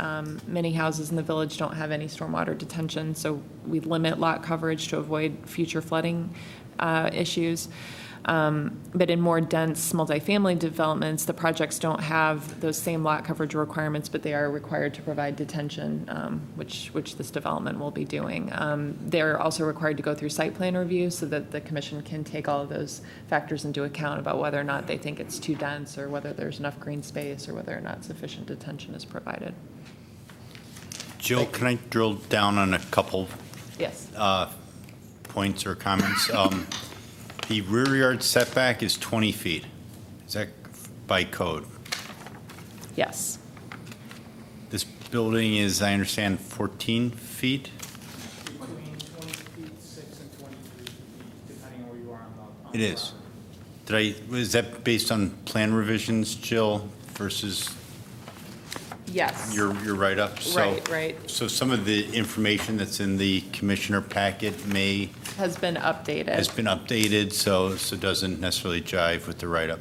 Right. We still have some issues with we just received the revised plans in the past day, and so we still need a 4-foot buffer in between the property line and the access road, and that provides room for the fencing, landscaping, et cetera, between the residences and the new facility. So let me get this straight then. The information that we have been provided is not accurate, and we're still being asked to vote on it. Well, and I would ask the applicant to show some of the revised plans that show these things that you're. And that would include like elevations. I know staff wanted elevations of all exactly. 4 sides because you only had a front elevation. And I think that was provided now, right? Yes. Well, right offhand, then, I don't see how I can possibly vote on anything where I don't have all the facts.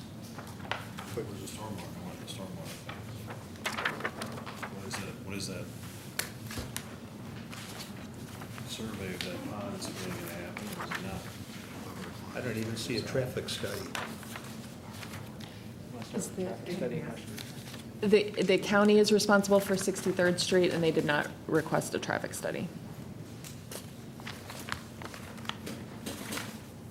Why didn't the village require it?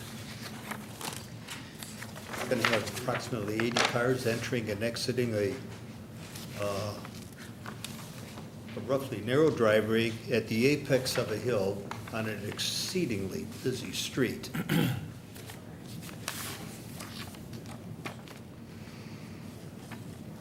That's something that we can This ask the is- applicant to provide. Pardon? We can ask the applicant to provide that. At the very least.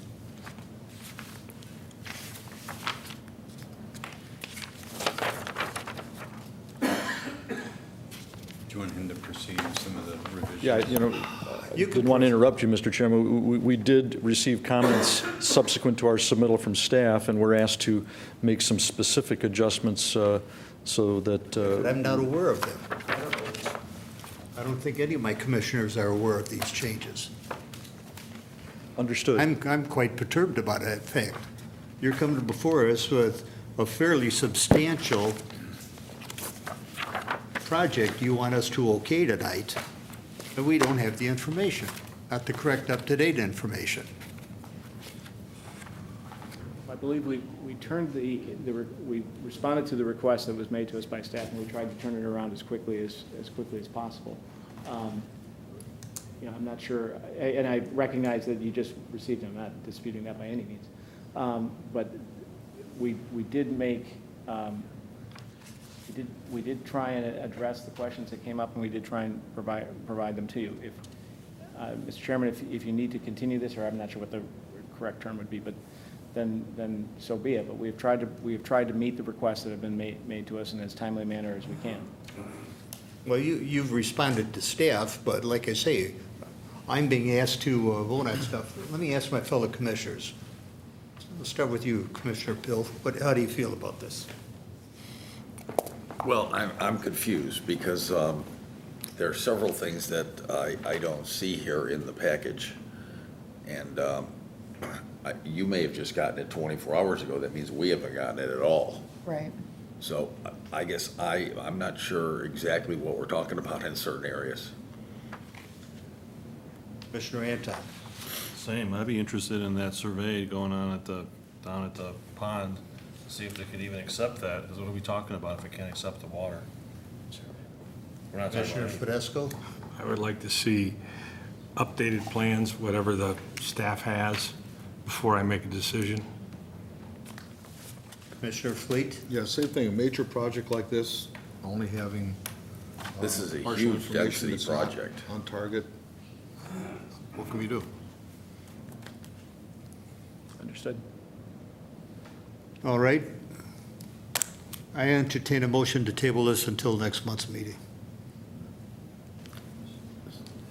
So,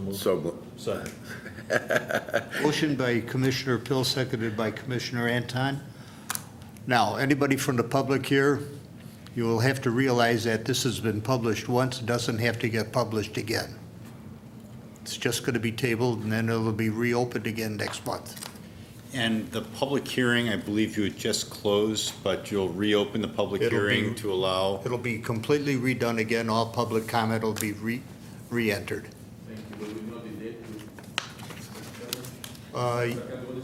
It's the second Wednesday. It'll be on September The 10th. 10. And this will also be first on the agenda because it's a continued item, so you won't need to wait. If we do petition or something, does that help? If they do petition and council lane or something? I'm sorry. If they did a petition or something, for the people on the street, because a lot of people, they were gonna be here for reason or another, they couldn't make it. We included the petition to the packet that went to the commissioners, so they were able to see that. We need a vote on the motion. Yeah, we have a motion. We've discussed it. Everybody's comfortable with, may I have a roll call, please, on a motion? Thanks, John. Commissioner Pill? Yes. Commissioner Fleet? Yes. Commissioner Fidesco? Yes. Commissioner Anton votes yes. Chairman Richards? Yes.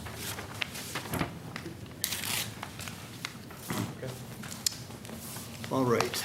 That taken care of. Staff, any, We'd like to wish Commissioner Anton a very fond farewell. We'll miss him.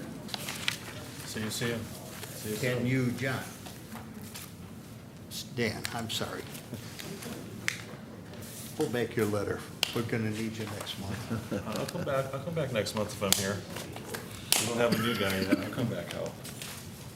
Okay, no further comment. All in favor of adjourning, say aye. Aye. We are adjourned.